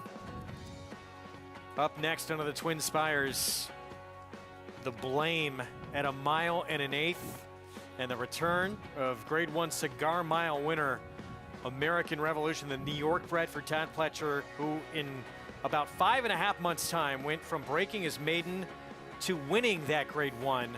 A lot asked of him in a short time and got a well-deserved rest. And now the comeback. What a year he had, and winning that Grade 1 Cigar Mile. The only time he was defeated when with Todd Pletcher was in the Grade 1 Pennsylvania Derby behind Hot Rod Charlie and Midnight Bourbon. Last 3 races were all triple-digit buyers. He's exciting to see back. Here's proxy to kick off our post-break, Luis Saez for Mike Stidham. Yeah, he's actually an improved horse. He ran fine last time, but he was no match for Scalding, who had a much tougher trip. He's going to have to deal with Scalding again in your super stock. Arkansas Derby winner from last year for Steve Asmussen. At one time, 12-1 Grade 1 winner. He comes from pretty far off of it. Last couple races were disappointing. Militarist Rafael Bejarano aboard 21-1. He's gone back and forth between turf and dirt. He is the little brother to Breeders' Cup Turf winner Little Mike. Has shown he can handle either surface, though. Dynamic one. He was in last year's Kentucky Derby, just missed in the wood to his stablemate. He improved off his seasonal return last time, but if you compare the trips between he and Scalding, who beat him, Scalding ran a much better race. And here is Scalding. He has put together 4 consecutive wins, including 2 graded stakes. He's just continued to take each step forward, and isn't this quintessential Shug McGahee? Got a horse ready for the career, 1/3 time out, and then he's just taken steps forward each subsequent start. Big price on Santos Dumont. Chris Hartman trains. Yeah, he seems to be way overmatched in this spot. And the 4-5 favorite, first start back as a 4-year-old for Hall of Famer Todd Pletcher, American Revolution, the New York bred. And I know he won the Grade 1 Cigar Mile going the mile, but he won going the 9 furlongs in the Albany, which was a super impressive performance, and then won by 11 lengths over an overmatched group in the Empire Classic. Let's take a look at his shining moment to this point. This is how he ended his 3-year-old season the last time we saw him, beating his stablemate in a Grade 1 win. This was a huge effort over following C. Now, I think this was Luis Saez maybe keeping another foe inside, but this is a horse that can lug in a little bit. He can be a little bit quirky to ride. Florent Giroux, we heard Gary Stevens talking earlier about the reasons with American Revolution not initially being pointed to this race, so Luis Saez having another mount in the field, but American Revolution, he's a very good horse, Andy. And I think he's a horse that will appreciate in the more distance. And my best guess is that Todd Pletcher is using this race as a prep for our Suburban, 1.25 miles on the July 4th weekend, and then probably looking towards a race like the Jockey Club Gold Cup if things go well on Labor Day weekend at Saratoga. I thought he got stronger and stronger if you look at that Empire Classic. Not the Empire Classic as much as the Albany and all those races. It just seemed like he just keeps on rolling along. So I'm sure that Todd, who wanted to prep at 1 mile in the commentator, but he didn't want to ship, doesn't mind going the 1 1/8 here. He's off a layoff. They have to show up and show they're still those horses. But he's so much better than these horses if he shows up. I respect Scalding, who's improved, but he's a big dog in here. The rest of them are trying to show they belong. And if there's anybody that you want off the layoff too, Todd Pletcher, especially with horses going a distance of ground, they just seem ready to run after all of the miles that have put into them in training leading up to this, and he is a picture out there on the racetrack. Stephen Foster Preview Day, and this race named after a Stephen Foster winner, the Great Blame, and the New York bred right here, the one to beat. Let's go to Paul Duca and Gary Stevens. Thanks, Gregor, and a great addition here of the Blame, Gary, and American Revolution. We get to see the Cigar Mile winner. We saw him come across the racetrack. What were your impressions of his looks? Hey, looks great. I mean, obviously he was prepared to run earlier this week. That didn't happen. So here he is today, late addition to it, and I'm glad he's here. But I want to ask about, is he going to be on the lead here? There's a lack of pace in here. He's never been on his own on the lead. When he broke his maiden, it's going 6 furlongs, and they went 22 and change. So he's got that speed. He is the speed of the race, but he's never been on the lead by himself before. So I'm trying to figure out, it's been a day of upsets so far. We've talked about how competitive all these races are, but there's been some big upsets today. So what does Ricardo Santana do with Proxy on the rail? Now, that's a horse that has gone gate to wire before. Does he push from the rail in here and make American Revolution maybe stay closer to the pace? Or does Scalding push, because that's another horse that's in great form and sort of makes out his own trips? And Castellano, you know, he rides big in big races because he keeps his horses up close. Right. You talked about Proxy and Ricardo Santana, not to cover you, but it's Luis Saez. I mean, Luis Saez. Luis Saez. Listen, I've seen stranger things happen. I've been in this spot before where I got caught on horses, and a horse I'd been riding is in there. You're stuck on him. And you know what? I got lucky, and I beat the horse that was supposed to win. He's going to ride this race to win on Proxy. He's going to be aggressive leaving there. Horses leave the gate very well for Luis. Horses that aren't normally on the lead, he's put him on the lead just because he's that good a gate rider. So he'll be up close. Yeah, so Proxy might take a gamble. You know, my long shot, listen, it's been a day of long shots. Gary and I have been scratching our head. Santos Dumont for Chris Hartman. This horse, 2 starts back, ran a giant race, 2 giant races since being in the Hartman barn. Last time out, this horse was really ranked early, got shuffled back. I'm telling you right now, this horse should not be right now at 27-1. No way. This 7's got a big shot here to hit the board. All right, we'll see how it plays out. And there is Luis Saez on Proxy. Tough position for him to be in, the regular rider of the horse who's the even money favorite here, but already committed. Of course, American Revolution was supposed to run in New York, and the commentator, the race didn't go, so he winds up here instead. And things like this happen, and I think to Gary's point, you should not discredit the fact that Luis Saez is here to ride. He's here to win. Yes, he's the regular rider of American Revolution, but think about the advantage that that also gives him, too. He's well familiar with that horse. He knows his quirks. He knows what to expect from him. And yes, of course, he has a great relationship with Todd Pletcher, but he's aboard Proxy today, and he's going to do everything to give that horse his best chance. Well, that's a horse we saw, they were talking about pace. Proxy early in his career, not against this level of competition, slow fraction too, but a horse who was forward. He's got the rail, he's got an aggressive rider. You can't, in some ways, you don't want to let American Revolution just run away from this race and steal it the first few steps out of the gate, do you? Yes and no. I don't know. Let me ask you a question. Yes, they want to win with Proxy. They're winning this race probably if American Revolution doesn't show up. Probably not wiring the field. Sometimes connections think I'm going to sort of ride my horse for second, do what's best for my horse to be second, and if the 8 doesn't show up, then great, I'll win. But I wonder if they're going to put him in a position where he's get all compromised. I hear what you're saying, but do you really want to compromise his chances of getting second by trying to win? Not sure. He's also a horse that has the tendency to not break that well. Hit the gate pretty sharply last time out in the Ben Ali. You can even see it in the short comment in all of those races on that Triple Crown trail. He didn't break very well from the inside post. That's going to be a key for Luis Saez. Even money on the comeback trail here, first start of his 4-year-old campaign. And there he is inching into your screen. New York bred American Revolution, the son of Constitution, ended his 3-year-old campaign with a Grade 1 win, Cigar Mile. Here's the starting point back in what Connections hope should be a big year. It's the blame. Let's go to Travis Stone. And they're off. Scalding bounces out on top. Santos Dumont is there. Superstock with some speed. So too Proxy. American Revolution angles over toward the inside. Lets those other 4 do battle. Superstock comes away with the lead into the opening turn. Santos Dumont comes on to grab second. They go 1-2. Scalding is racing third. Proxy fourth. American Revolution moving up on the outside. 5th, 4th, and now 3rd. While 3 wide and coming after the lead. Those first 5 are tightly packed. And then it's 5 lengths back to Dynamic One, and Militarist is the trailer. Turning onto the backstretch run, 5.5 furlongs to go now, and Santos Dumont has come on to take the lead. The leader by a half a length. Superstock trying to keep pace second and toward the rail. The opening half in 47-2. American Revolution is poised on the outside, up into second now. Scalding angles to that one's outside from 4th. Proxy pushed along while 5th. Dynamic One is 6th and down inside. Militarist is the trailer. So the round the far turn, Santos Dumont the leader with a Grade 1 winner hard on his heels. American Revolution is right there second and given a nudge. American Revolution coming after the lead. Scalding within range. Scalding comes on 3 wide. Superstock toward the rail. Dynamic One, Proxy, and Militarist. The field hits the top of the stretch. American Revolution in tight in between.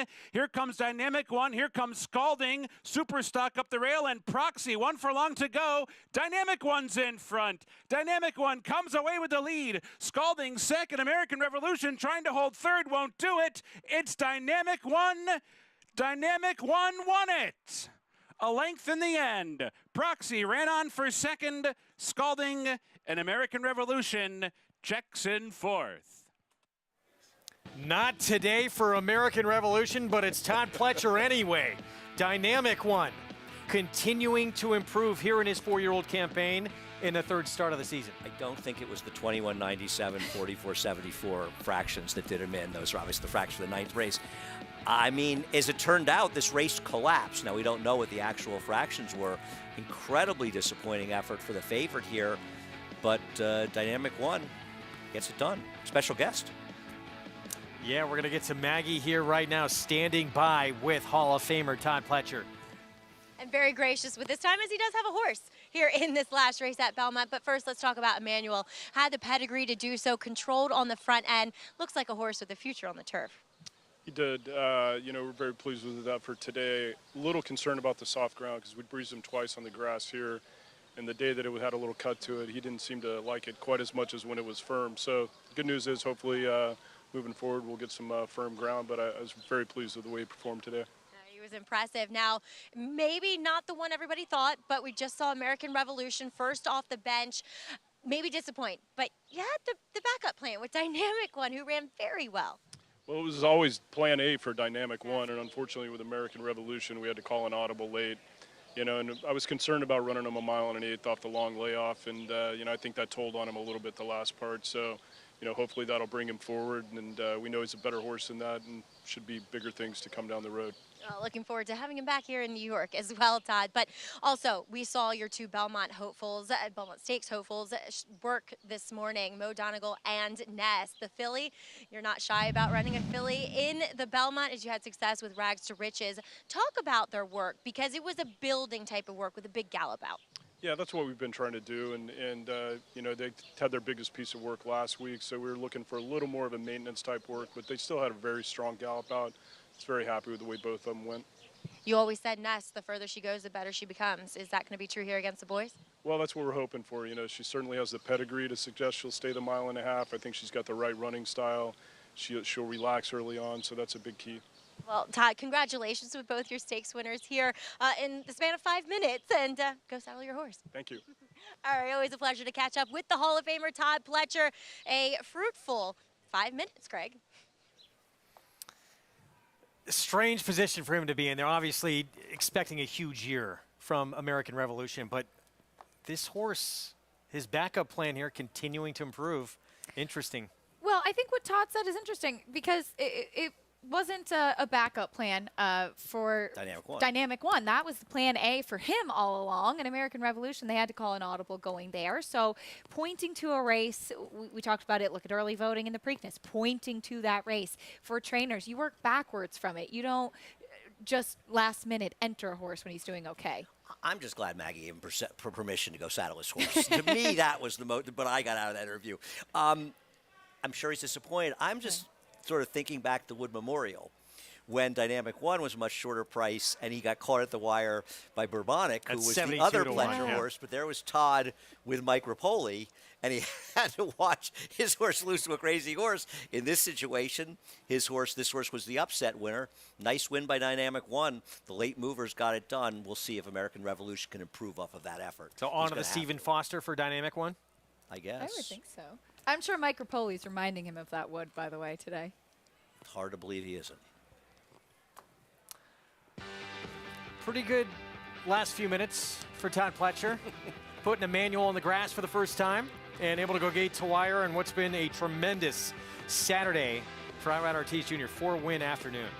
Emmanuel just got so comfortable on the front end. Once they opened the gate, he traveled well over the grass, and you could tell, Andy, when he was setting the pace, he did so quite easily. Yeah, none of it's really a surprise. We expected him to be an easy pace setter, and we expected him to be tough in here. I mean, Todd Pletcher, for Todd to have said right after the Bluegrass, we're going to turf with him, is a clear indication that Todd felt he was a turf horse. He also understood he wasn't good enough to compete at the highest level with the 3-year-olds, but I think he also realized where this horse's future lay. Right now, he's certainly the favorite of the horse we've seen for the Belmont Derby, but things can change a lot getting to that race. Again, July 9th, that first leg of that Turf Triple Series, Belmont Derby. And hope to see Emmanuel there showing up.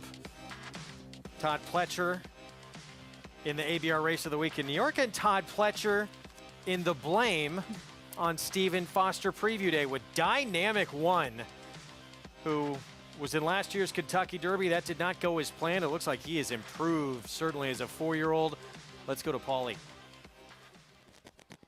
Yeah, guys, with winning jockey here, Tyler Gaffleone, who's got a 4-bagger. In my game, we called it the Golden Sombrero. Again, another horse for Todd Pletcher. We talked about this yesterday when you won for a horse for him, and you're riding one for him in the last. Obviously, American Revolution was the big favorite, but this horse settled for you nicely. He did. You know, Irad reached out to me before the race. He kind of gave me an idea how to ride him. Said if you can just get him back, relax, and without having to fight him, he said he'll come with a big run, and he did exactly that. First off, all the credit goes to Mr. Pletcher and his team. They did a fabulous job bringing him in. Well, you're a good-looking guy, but you got a ton of mud on your face. What's it out there like that right now? A ton of kickback? You know, there's quite a bit of kickback, but if you're fourthly placed, you're not getting too much. But we were pretty far back, and there was quite a few horses in front of us. Do you seem like you're in the groove, Tyler? It seems like you're placing every horse in the right situation right now. And this is a horse that is trying to break through, been beaten by a couple of horses in here, and then crosses the wire at first.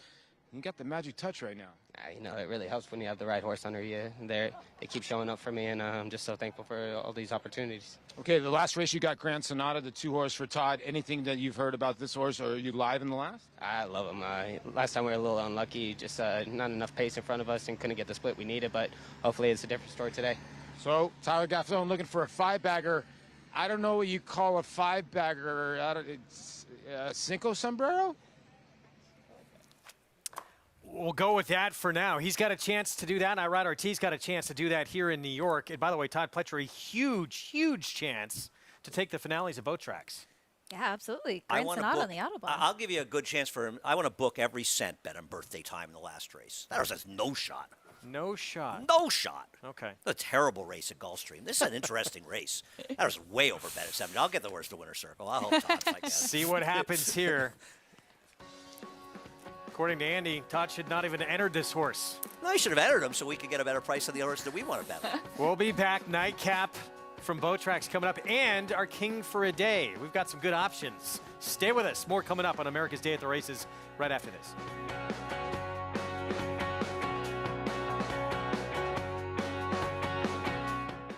Maximum Security proves he's the real deal with a gate-to-wire win in the Florida Derby. Champion 3-year-old. Maximum Security has won the TVG.com Haskell Invitational. 11 triple-digit buyers. Maximum Security, he smoked them in the Cigar Mile. Grade 1 winning 4-year-old. Maximum Security takes them all the way in the TVG Pacific Classic. Secure your mare's future. Maximum Security.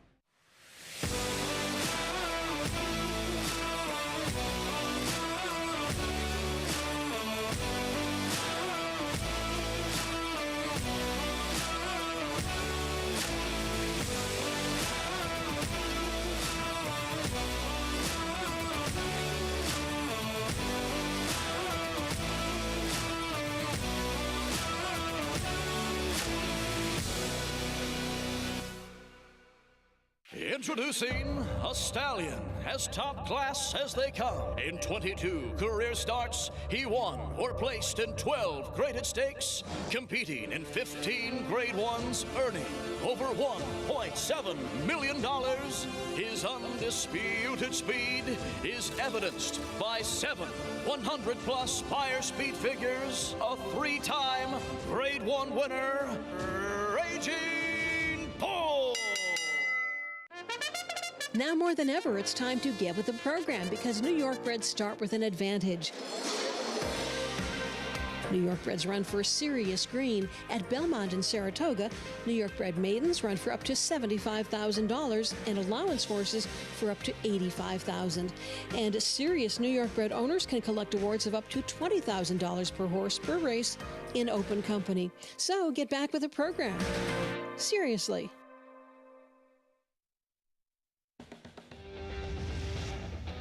Back with you on America's Day of the Races program, brought to you in part by Hillendale at Alapa. Thanks for being with us on this Saturday afternoon. Some sensational performances turned in. First timer on the grass, Emmanuel, looks like he'll go on to, we hope, the Belmont Derby. He was impressive at his turf debut, and Todd Pletcher winning a couple of big ones today. Here in New York, Irad Ortiz Jr., 4 wins, got a chance to add a 5th coming up. He is our King for a Day. Started off with the early double. Russia, Russia, Russia for Chad Brown. Alfie Solomons for Wesley Ward. Wins on Secret Time, returning 26.60. And then he takes the Pennine Ridge on that turf debuter, Emmanuel, for Todd Pletcher. He's been in a groove, that's for sure. Has a big chance with investment income in the Nightcap, your current tepid favorite at Belmont Park. But Irad Ortiz with the nice stakes win. And another, it seems like we say this often, another big day for Irad Ortiz. Yeah, no, listen, he's a fabulous rider. He gets a lot of live mounts, but even today, winning with a big priced horse as well. And as far as Emmanuel, he had to be a turf horse to win that race. If he was probably going to win, and he is. Today's King for a Day brought to you by the talented son of Uncle Mo, Irad Ortiz Jr., our King for a Day. And yeah, I guess he's done this before since we had that picture ready. And he's looking for one more, as Johnny I would say, one for the thumb. Well, he'll be on the rail, investment income for Chad Brown, who right now is the 3-to-1 favorite. Mile on the turf, $75,000 maiden claiming event to close out this Saturday action from New York. We'll have it for you when we come back.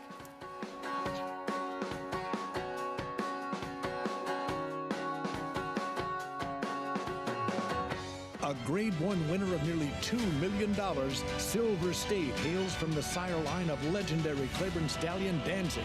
And his second dam is full sister to Kentucky Derby winner Monarchos.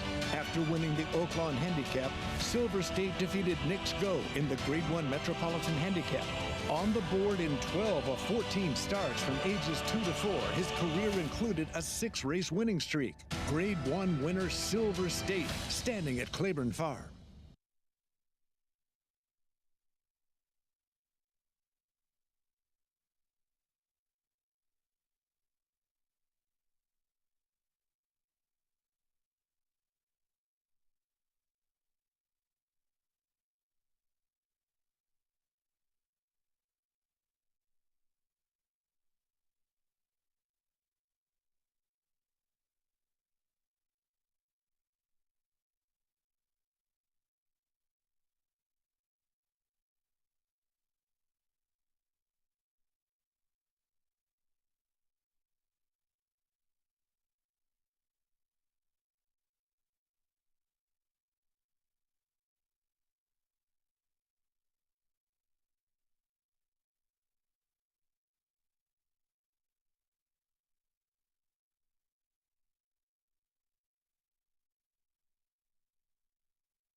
Thanks for being with us on this Saturday afternoon. We have the nightcap at Belmont and Churchill down still to come. You can play all the action with Naira Bets. Get signed up at NairaBets.com or on the app. You get a $25 free bet in the Belmont Stakes a week from today. $200 deposit match sign-up bonus with that code right there for new members, Belmont25. Test of the Champion just a week away. Post time coming up, meanwhile, for this 10th here at Belmont. Again, going to close out this card here in New York. Mile on the Turf, maiden claiming event. And there's right now the horse to beat at 3-1 for Klarovich Stables. Maybe. Investment Income, trained by Chad Brown. Maybe. Source's turf races are okay. I don't have any real confidence that she's that good. We'll see coming off a layoff. I think she and Miss Bonnie T are the logical horses in this race. Miss Bonnie T, it's amazing she's a maiden, but she's had a lot of chances. They're all dropping here. I think Harrington Rocket for Chad Brown is interesting. Met a field that's better than the 61 Buyer suggests first time out. A couple horses ran well out of that race their next start. I think she's dangerous in her second start, but I also think the 12, Hope Over Fear, for Jorge Abreu on the outside is a very interesting horse. Take a look at her. She set the pace in the Pizza Bianca maiden race, a race that fell apart and didn't run badly to be fourth. In her next turf race going long, she ran into what was a very strong race. Shad Nation is kind of disappointed, but Gunboat came back with a win. Spicer's a good horse for Chad Brown as well, and I don't think she ran that badly. I think she is very, very interesting switching to Jorge Abreu for this race and is a huge price. So I'm playing around with the 9 and 12 and trying to get him the exacta, using the 1 and 6 as sort of defensively. Let's head down to Maggie. I like number 6, Miss Bonnie T. Second off of a layoff, she just looks stronger. She's always a filly that's been a little bit of a high-strung type, but it's that controlled, confident demeanor she has today. And finally, she drops. This is the right spot for her because she has been consistent throughout her career as far as figures. And then number 7's the interesting one for me, Union Dolly. In my notes, I consistently wrote, wants to go long on turf. Well, finally, she's getting to do it here. She looks sensational. Second off the bench as a 3-year-old, has filled out, gotten stronger. And Andy, I like your 12 here, Hope Over Fear. She's another one that's done well from 2 to 3. See if you can overcome that outside post. You have a Chad Brown runner as well. Harrington Rocket at 9-1 on the board. Second time out. Manny Franco will ride. Where are you going to wind up, Acacia? I took a shot with the 7, Union Dolly, and I'm very glad to hear that Maggie had the same thought process that I did. So she stretches out. She finally gets more distance and a drop. Let's see if that helps her to take a step forward as Joel Rosario does climb aboard. Finale on this Saturday afternoon for Belmont. We still have that nightcap coming up from Churchill as well. Let's go to John and Brielle for the call.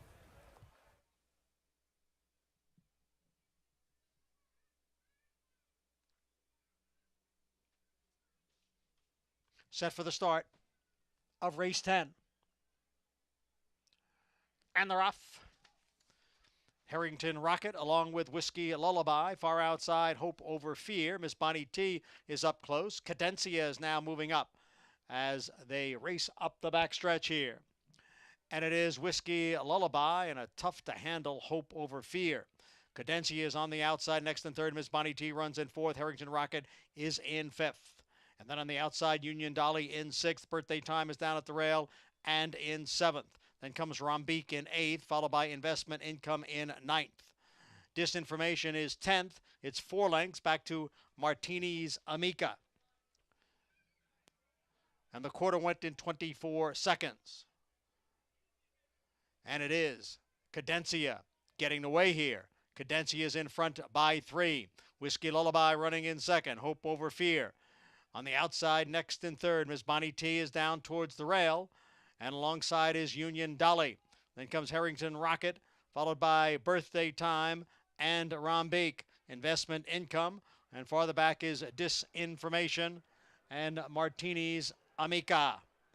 The half in 48 and 1. Cadencia is the one to catch as the field hits the top of the stretch. Whiskey Lullaby running in second. Miss Bonnie T is down on the inside, and then Union Dolly. Harrington Rocket is now coming on the outside. Then Birthday Time. Cadencia leads here by 4 lengths. Harrington Rocket has moved into second. It's Cadencia. The lead is down to 2. Harrington Rocket, one last surge on the outside, and it looked like Cadencia held on. Cadencia and Harrington Rocket right together in the nightcap. Cadencia able to hang on. That late surge from Harrington Rocket made this very tight. This is amazing. She was not able to win a maiden optional claiming 2 starts back at Gulfstream where she was alone on the front end at 60 cents to the dollar, claimed away from Todd Pletcher, and she takes them every step of the way. Well, she got an assist from Eric Cancel and Jose Lescano, who, despite the fact they're absolutely crawling, it seemed like there was nothing they wanted less in life than to have their forward position with both the 11 and 12. They were cruising on a slow pace. I don't know what Jose was doing with the 12. It didn't work out. I don't know what Eric was doing with the 11. It didn't work out. So Dylan Davis said, okay, guys, you don't want the lead. You know, speed does win racing in America, so I'll just go off and I'll open a 3-length lead and I'll crawl along on the front end with a horse that's dramatically inferior on her PPs. She's had 6 seconds at short prices for Todd Pletcher, but I'm going to steal a race because you guys have no interest in giving your horses the best chance to win. And at some point, you kind of wonder, when does it get through to some of these riders that strangling speed horses off the lead is a smart idea? The 12 Hope Over Fear was really headstrong early, and I don't know if it was by virtue of the fact that she's more comfortable setting the pace, and sometimes speed horses, when they're taken off, get very difficult to handle because they're uncomfortable taken out of their running zone at that point. She ended up being up close in second and dropping back to 4th or 5th early on. I just don't know how, and I'm not saying they would have won, but I don't know how it helps them. It certainly helped the 10 that Dylan said, okay, you guys don't want the lead, I'll go. And this perennial loser was able to win. And yeah, I'm a little frustrated. I bet the 9. 6-1 over 6-1 over 19-1 over 19-1 for the Superfecta in the finale at Belmont. Cadencia the victory. We got the nightcap at Churchill still to come. Riders up in the Autobahn. 1 1/8 on the turf. Todd Pletcher with the current 5-2 favorite Grand Sonata. Tyler Gaffleone will ride. We'll be back.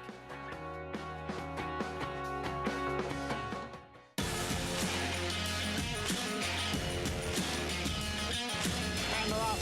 Following C. Pouring it on here in the stretch. Impressive to win the Grade 2 Vosburg. Following C. Smile Happy has kicked it into high gear, and Smile Happy with a powerful performance wins by 2.5. A Clutch champion, Run Happy, standing at Claiborne Farm. Monmouth Park's newest featured race day is Haskell Preview Day, Saturday, June 18th. Wager on the TVG.com Pegasus for 3-year-olds, plus 3 graded stakes, all on the road to Haskell Day, Saturday, July 23rd. Win early and often by playing our 50-cent Win Early Pick 5.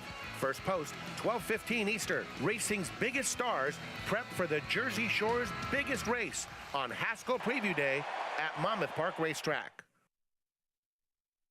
It's America's original sport, and no one covers it better than America'sBestRacing.net.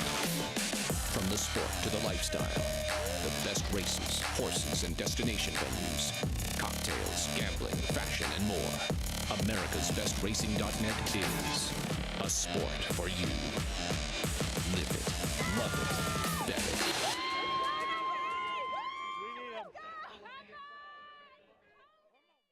Racetrack Television Network brings you every race, from every track, on every screen, every day.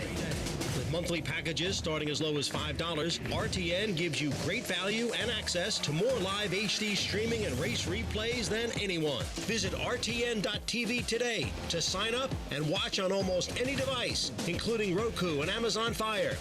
RTN has packages that start at $5 per month.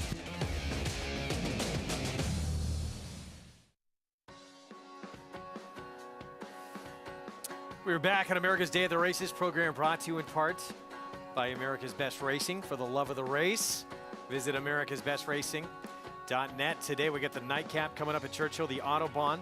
$200,000 purse, mile and an eighth on the turf. Here's our post-parade spin wheel. Rusty Arnold kicks things off. Is going to have to improve, but I think is indicative this field is not bad. It certainly isn't impossible to get a piece. It's a pretty open race. Graded stakes winner, multiple stakes winner on the grass. Here's Grand Sonata for Todd Pletcher. You heard a little insight from Tyler Gaffleone earlier on talking with Paul. This horse just missed behind Dog last time out, who's in very good form for Grand Motion. Tallahatchie Bridge, Safi Joseph Jr. sends out. Is this like the anniversary or the week of the anniversary of that song, the Ode to Billy Joe? What is it, Ode to Billy Joe, yes, jumping off the Tallahatchie Bridge? Yeah. Ooh. Hunch play, 9-1. Being told 50 years yesterday. Wow. 31-1 play action pass for Robert Medina. Destiny. Kaitodan at 25-1. First off the claim for Eric. Oh, no, that's you. I'm sorry. Go ahead. You want to tout this horse? Have at it, Acacia. No, I'm excited. Please, He's 25 steal this one first from me. off the claim. 10-1 on a gun runner for Steve Asmussen Red Run. He's been disappointing in his last 2 races, though, both on turf and synthetic. Is the stakes winner on the turf at Houston. Smokin' T. He's got speed, and he's shown in the past. Yeah, I think he's not impossible, actually. You know, he was down on the inside for much of the race last time. Not the place to be on the turf, the Churchill that day. Summer Anthem, his turf debut, his second start, he won for Mike Maker at Keeneland. Yep. Summer Anthem, though, that was with Rodolphe Brisset. He's a private purchase out of that race and now owned by Jordan Wyckoff, making his first start for Mike Maker. They ran down a 50-1 shot. It was on the front end that day. James Jones, Chad Brown, he's 4-1. Yeah, he's got that overbet Chad Brown feeling, but this horse has a right to be okay, and he's a player.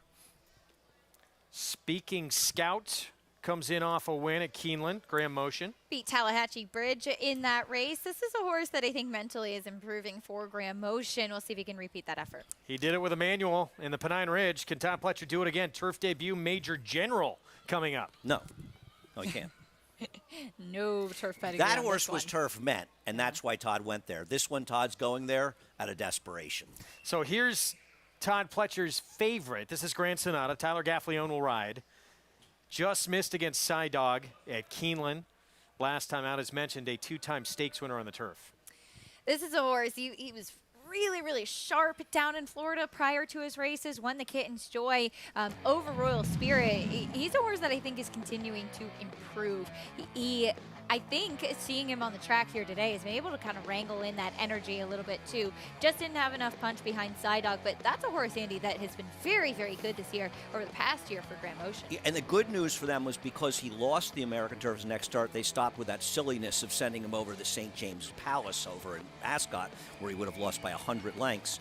You could argue that he should have won 4 straight races going in there, because when he lost to Sidog in the Central Park, and this is not a whine, I bet Sidog that day, he was blocked for life in there and was probably best that day. What he is he's the horse that's sort of done it.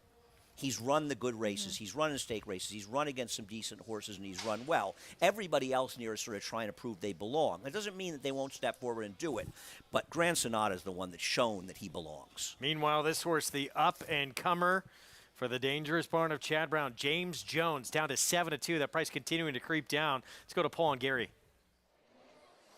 Yeah, and a horse that was very, very impressive in last time out in the second start, Gary, and showed an ability to sort of lay off the pace in an 11-horse field and was able to get the job done. And I know you were impressed with this effort. I really was. And listen, Chad's horses, they always improve second time off of the layoff. This was coming off of the layoff.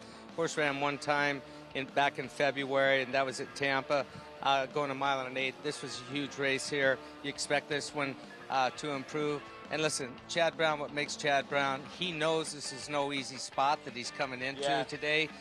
So why are you coming in here? Because he thinks he can win. He doesn't enter in spots with Peter Brandt where he doesn't think he can win. So true. And when we talk about Tyler Gaffalione, he's looking for 5 races on this race card. And Grand Sonata is a type of horse, son of Medaglia d'Oro.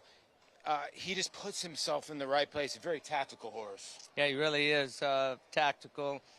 He's riding unbelievable. He keeps improving. I'm talking about Tyler Gaffalione. Yeah. He just keeps improving as well. I don't think we've seen the tip of the iceberg with Tyler. He's been well managed by Matt Musiker. He comes here to Churchill Downs. The purses are huge, being Saratoga for the summer, and he further advances his career by doing that right now. Now, I know you want to talk about the 11 a tiny bit in here. Major General for Todd Pletcher, the other Pletcher. Todd's winning everything today. Brian Hernandez gets aboard. You look back at that last effort, 2 starts back at Lexington to get on the turf for the first time. Ran a pretty bang-up second-place finish. Yeah, and listen, I don't think that Todd Pletcher is using this horse for. I'm not with Andy. I don't think that they're hitting the desperation stage at this point in time right now. I mean, this horse, they paid a lot of money for him. It's Windstar Farm, Sienna Farms. They're giving him a shot on the turf. Yeah, maybe it is desperation. I think not, and I don't think that he is the pacemaker for the 2 horse. I think he's in here for a reason. Yeah, he's 11-1, but we've seen some prices win today. Yeah, we have, and I'm going for the price of all prices down the get out. I like the 5 a tiny bit in here. Kittadon, a horse that was second behind Play Action Pass. Gerardo Corrales and Eric Foster, not a bad combination. Listen, I'm reaching for the stars here at 32-1. But this is a wide open group. And Greg, the lowest you can do in the pick 4 for 50 cents is the Grand Sonata, over $100,000. There are a couple payouts here, not a couple, multiple, over $400,000 for 50 cents in the pick 5. Yeah, these pick 5s are they're life-changing for some people. Incredible. She's All Wolf starting it off at a monster price. I have a friend alive in something. Props to them. Grand Sonata 2-1. What do you think here, Acacia? I think he'll be tough. I think he's definitely the horse to beat. But I agree with Andy. I think there are a couple other interesting potential prospects in here. Even Spin Wheel, who was off slow, and I think is a horse that we're looking at on the screen right now. Not impossible if there is some pace to run at in here. Tallahatchie Bridge could be improving, but Grand Sonata's the one to beat. Yeah, I mean, I won't be surprised if Chad Brown's horse wins. I just would take 3-1 on him in this spot. And I also think the 7, Smoke and Tea, is going to run well. And I'm curious to see what Summer Anthem does, was bought out of his maiden race. Thoroughgraph figure-wise? On Summer Anthem? James Jones ran that maiden win, was a faster figure than Grand Sonata's ever run. Right, these are horses on the come, and they can all beat him. My point of the 2 is I get why he's favored, and I get why he deserves to be favored, no question. We'll see if he can add a 3rd stakes victory to his resume from post 2 there. Tyler Gaffalione looking for his 5th winner of this Saturday card at Churchill. Incredible. Travis Stone, the Autobahn finale, the 11th from Churchill. Oh, my friend Jay. They're in the gate.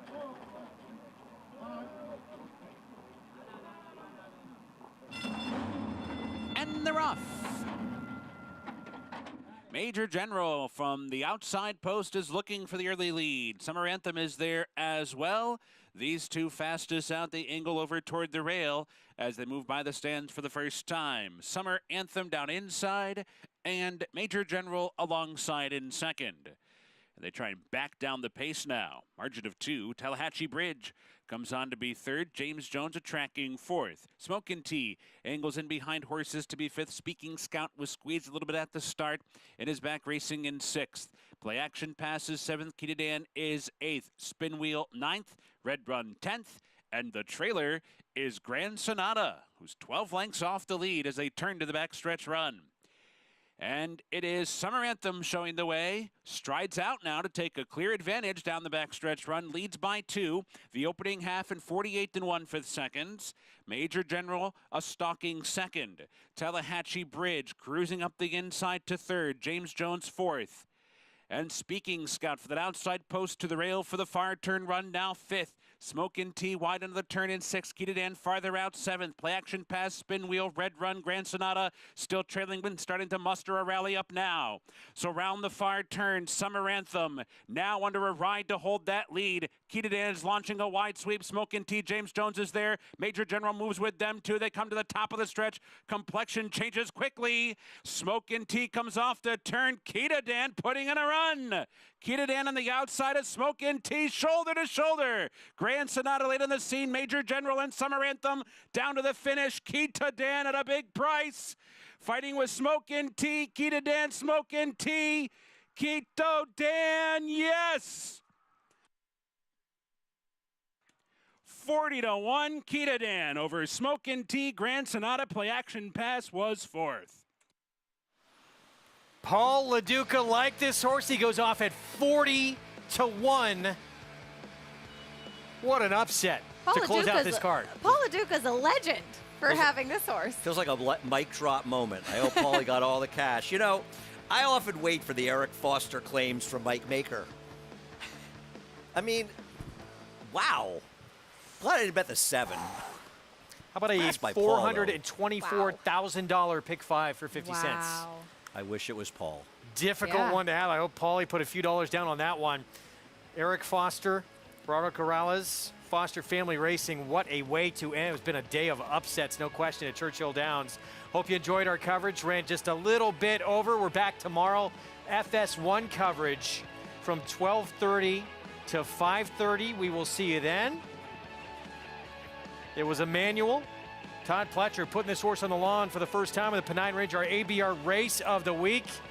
Part of a 4-win afternoon for Irad Ortiz Jr. And he goes gate to wire for the victory. Not American Revolution for Pletcher in the blame, but it was Dynamic One, his stablemate, with one of the biggest wins of his career. And it looks like potentially onto the Stephen Foster for him. We'll see you tomorrow at 12:30.